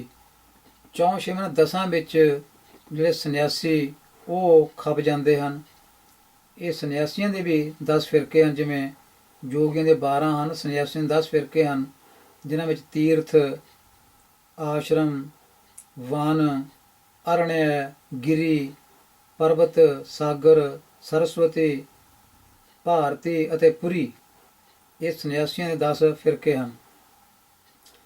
ਕਾਪੜੀ ਦਾ ਮਤਲਬ ਹੈ ਜਿਹੜੇ ਕੱਪੜਿਆਂ ਨੂੰ ਟਾਕੀਆਂ ਲਾ ਲਾ ਕੇ ਪਹਿਨਦੇ ਹਨ, ਗੋਦੜੀ, ਚੋਲੇ ਆਦਿ ਪਹਿਨਦੇ ਹਨ ਪਰ ਟਾਕੀਆਂ ਲੱਗੀਆਂ ਹੁੰਦੀਆਂ ਹਨ, ਕਾਪੜੀਆ। ਸਿਰ ਖੂਥਾ, ਜਿਹੜੇ ਸਿਰ ਦੇ ਵਾਲ ਖਿੱਚ ਖਿੱਚ ਕੇ ਪੁੱਟਦੇ ਹਨ, ਕਟਾਉਂਦੇ ਨਹੀਂ, ਭੱਦਣ ਨਹੀਂ ਕਰਾਉਂਦੇ, ਭੱਦ ਨਹੀਂ ਕਰਾਉਂਦੇ, ਪਰ ਉਹ ਵਾਲਾਂ ਨੂੰ ਪੁੱਟਦੇ ਹਨ। ਹੱਥਾਂ ਨਾਲ ਵਾਲਾਂ ਨੂੰ ਪੁੱਟਦੇ ਹਨ। ਇੱਥੇ ਜੈਨੀਆਂ ਨੂੰ ਕਿਹਾ, ਜੈਨੀਆਂ ਦਾ ਇਹ ਫਿਰਕਾ ਹੈ। ਜੈਨੀ ਦਾ ਮਤ ਜਿਹੜਾ ਹੈ ਉਹ ਹੈ ਕਿ ਉਹ ਸਿਰ ਦੇ ਵਾਲ ਜੜ੍ਹਾਂ ਤੋਂ ਪੁੱਟ ਕੇ ਉਹਨਾਂ ਨੂੰ ਪੱਧਰੇ ਕਰਦੇ ਹਨ। ਤੋ ਇਹ ਫਿਰਕਾ, ਇਹਦਾ ਨਾਮ ਹੈ ਢੂੰਢੀਆ। ਜੈਨੀ ਦਾ ਫਿਰਕਾ ਜਿਹੜਾ ਢੂੰਢੀਆ। ਸੋ ਇਸ ਤਰ੍ਹਾਂ ਇੱਥੇ ਸਾਰਾ ਦੱਸਿਆ ਗਿਆ ਕਿ 12 ਮੈਂ ਰਾਵਲ ਖਪ ਜਾਵੇਂ, 4 6 ਮੈਂ ਸੰਨਿਆਸੀ। ਜੋਗੀ ਕਾਪੜੀਆ ਸਿਰ ਖੂਥੇ, ਬਿਨ ਸ਼ਬਦ ਹੈ ਗਾਲੇ ਫਾਸੀ। ਤੋ ਗੁਰੂ ਦੇ ਸ਼ਬਦ ਤੋਂ ਬਿਨਾਂ ਇਹਨਾਂ ਦੇ ਗਲਾਂ ਵਿੱਚ ਮੋਹ ਮਾਇਆ ਦੀ ਫਾਹੀ ਪਈ ਰਹਿੰਦੀ ਹੈ। ਸ਼ਬਦ ਰਤੇ ਪੂਰੇ ਬੈਰਾਗੀ, ਆਉ ਹਾਠੇ ਹਸਤ ਮੈਂ ਭੀਖਿਆ ਜਾਚੀ, ਏਕ ਭਾਏ ਲਿਵ ਲਾਗੀ। ਆਉ ਹਟ ਦਾ ਮਤਲਬ ਹੁੰਦਾ ਹਿਰਦਾ। ਸੰਸਕ੍ਰਿਤ ਸ਼ਬਦ ਹੁੰਦਾ ਹੈ ਆਵ ਘਟ। ਆਵ ਘਟ ਤੋਂ ਬਣਦਾ ਆਉ ਹਾਠੀ, ਇਹਦਾ ਮਤਲਬ ਹੈ ਹਿਰਦਾ। ਆਉ ਹਾਠੀ। ਇਸ ਤਰ੍ਹਾਂ ਇਹਨਾਂ ਦੇ ਜਿਹੜੇ ਰੂਟ ਹਨ ਉਹਨਾਂ ਤੋਂ ਪਤਾ ਲੱਗਦਾ ਵੀ ਕਿਹੜੀ ਕਿਹੜੀ ਭਾਸ਼ਾ ਦੇ ਸ਼ਬਦ ਹਨ। ਤੇ ਸਿੱਖ ਵਿਦਵਾਨਾਂ ਨੇ ਮਿਹਨਤ ਕਰਕੇ, ਖੋਜ ਕਰਕੇ ਇਹ ਸਾਰੇ ਦਿੱਤੇ ਹਨ। ਮਹਾਨ ਕੋਸ਼ ਵੀ ਪੜ੍ਹਨ ਵਾਲਾ ਹੈ, ਟੀਕਾ ਪ੍ਰੋਫੈਸਰ ਸਾਹਿਬ ਸਿੰਘ ਦਾ ਉਹ ਵੀ ਪੜ੍ਹਨ ਵਾਲਾ ਹੈ, ਜਿਨ੍ਹਾਂ ਤੋਂ ਜਾਣਕਾਰੀ ਸਾਰੀ ਮਿਲਦੀ ਹੈ। ਸਿੱਖੋ, ਪੜ੍ਹਨ ਦੀ ਰੁਚੀ ਬਣਾਓ। ਜੇ ਬ੍ਰਹਮਣਵਾਦੀ ਜਾਲ ਵਿੱਚੋਂ ਨਿਕਲਣਾ ਹੈ, ਗੁਰਬਾਣੀ ਦੇ ਸ਼ਬਦਾਂ ਦੇ ਨੇੜੇ ਜਾਓ। ਪ੍ਰਕਾਸ਼ ਕਰਕੇ ਮੱਥਾ ਟੇਕਣ ਨਾਲ ਹੀ ਜ਼ਿੰਦਗੀ ਸਫਲ ਨਹੀਂ ਹੋ ਜਾਂਦੀ। ਬ੍ਰਹਮਣਵਾਦੀ ਵਿਚਾਰਧਾਰਾ ਜਿਹੜੀ ਉਹ ਤੋਂ ਬਚ ਨਹੀਂ ਸਕਦੇ ਆਪਾਂ। ਗੁਰਬਾਣੀ ਨੂੰ ਨੇੜੇ ਹੋ ਕੇ ਅਰਥਾਂ ਦੇ ਨਾਲ ਸਮਝੋ।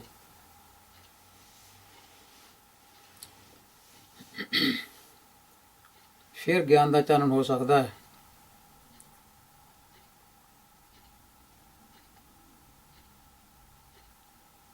ਆਉ ਹਠ ਹਸਤ ਮਹਿ ਭੀਖਿਆ ਜਾਚੀ, ਏਕ ਭਾਇ ਲਿਵ ਲਾਗੀ। ਸੋ ਆਉ ਹਠ ਹਸਤ, ਇਹਦਾ ਮਤਲਬ ਹੈ ਜਿਹੜਾ ਹਿਰਦੇ ਵਿੱਚ ਟਿਕਿਆ ਹੋਇਆ ਹੈ। ਆਉ ਹਠੇ ਹਸਤ, ਸੰਸਕ੍ਰਿਤ ਵਿੱਚ ਇਹ ਸ਼ਬਦ ਹੁੰਦਾ ਹੈ ਆਵ ਘਟ ਸਤ। ਆਵ ਘਟ ਸਤ, ਆਵ ਘਟ ਪਾ ਕੇ ਨਾਲ ਸੱਸਾ ਦੇ ਥੱਥਾ ਹੁੰਦਾ, ਸੱਸਾ ਦਾ ਹੁੰਦਾ ਤੇ ਨਾਲ ਥੱਥਾ ਹੁੰਦਾ ਹੈ। ਆਵ ਘਟ ਸਤ, ਆਵ ਘਟ ਸਥ। ਤੋ ਸਥ ਉਹ ਤੋਂ ਬਣ ਗਿਆ ਹਸਤ। ਇਹਦਾ ਮਤਲਬ ਹਿਰਦੇ ਵਿੱਚ ਜਿਹੜਾ ਟਿਕਿਆ ਹੋਇਆ ਹੈ, ਸਥਾਪਿਤ ਹੋਇਆ ਹੈ। ਆਉ ਹਾਠੇ ਹਸਤ ਮਹਿ ਭੀਖਿਆ ਜਾਚੀ, ਏਕ ਭਾਈ ਲਿਵ ਲਾਗੀ। ਏਕ ਭਾਈ, ਇੱਕ ਪ੍ਰਭੂ ਦੇ ਪਿਆਰ ਵਿੱਚ ਪਿੱਛਿਆ ਮਤਲਬ ਹੈ ਦਾਨ। ਰਹਾਓ, ਬ੍ਰਾਹਮਣ ਵਾਦ ਪੜ੍ਹੇ ਕਰ ਕਿਰਿਆ ਕਰਨੀ, ਕਰਮ ਕਰਾਏ ਬਿਨ ਬੂਝੇ ਕਿ ਸੂਝੈ ਨਾਹੀ। ਮਨੁਖ ਵਿਛੁੜੀ ਦੁਖ ਪਾਏ, ਸ਼ਬਦ ਮਿਲੇ ਸੇ ਸੂਚਾ ਚਾਰੀ। ਸਾਚੀ ਦਰਗਾਹ ਮਾਨੇ, ਅੰਧ ਨਾਮ ਰਤਨੇ ਲਿਵ ਲਾਗੇ। ਜੋਗੀ ਜੋਗੀ ਸਾਚ ਇਸ ਮਾਨੇ, ਸਗਲੇ ਕਰਮ ਤਨ ਸੁਝ ਸੰਜਮ ਜਬ ਤਬ ਤੀਰਥ ਸ਼ਬਦ ਹੀ ਵਸੇ ਨਾਨਕ ਸਤਿਗੁਰ ਮਿਲਾਇਆ ਪੂਰਾ ਨਾਨਕ ਸਤਿਗੁਰ ਮਿਲੇ ਮਿਲਾਇਆ ਦੁਖ ਪਰਾਚਿਤ ਕਾਲ ਨਸੇ ਪਰਾਚਿਤ ਦਾ ਮਤਲਬ ਪਾਪ ਦੁਖ ਪਰਾਚਿਤ ਕਾਲ ਦਾ ਮਤਲਬ ਮੌਤ ਦਾ ਡਰ ਨਸੇ ਮੈਨੇ ਨਾ ਨਾਸ਼ ਹੁੰਦਾ ਹੈ ਇਹ ਦੂਰ ਹੋ ਜਾਂਦੇ ਹਨ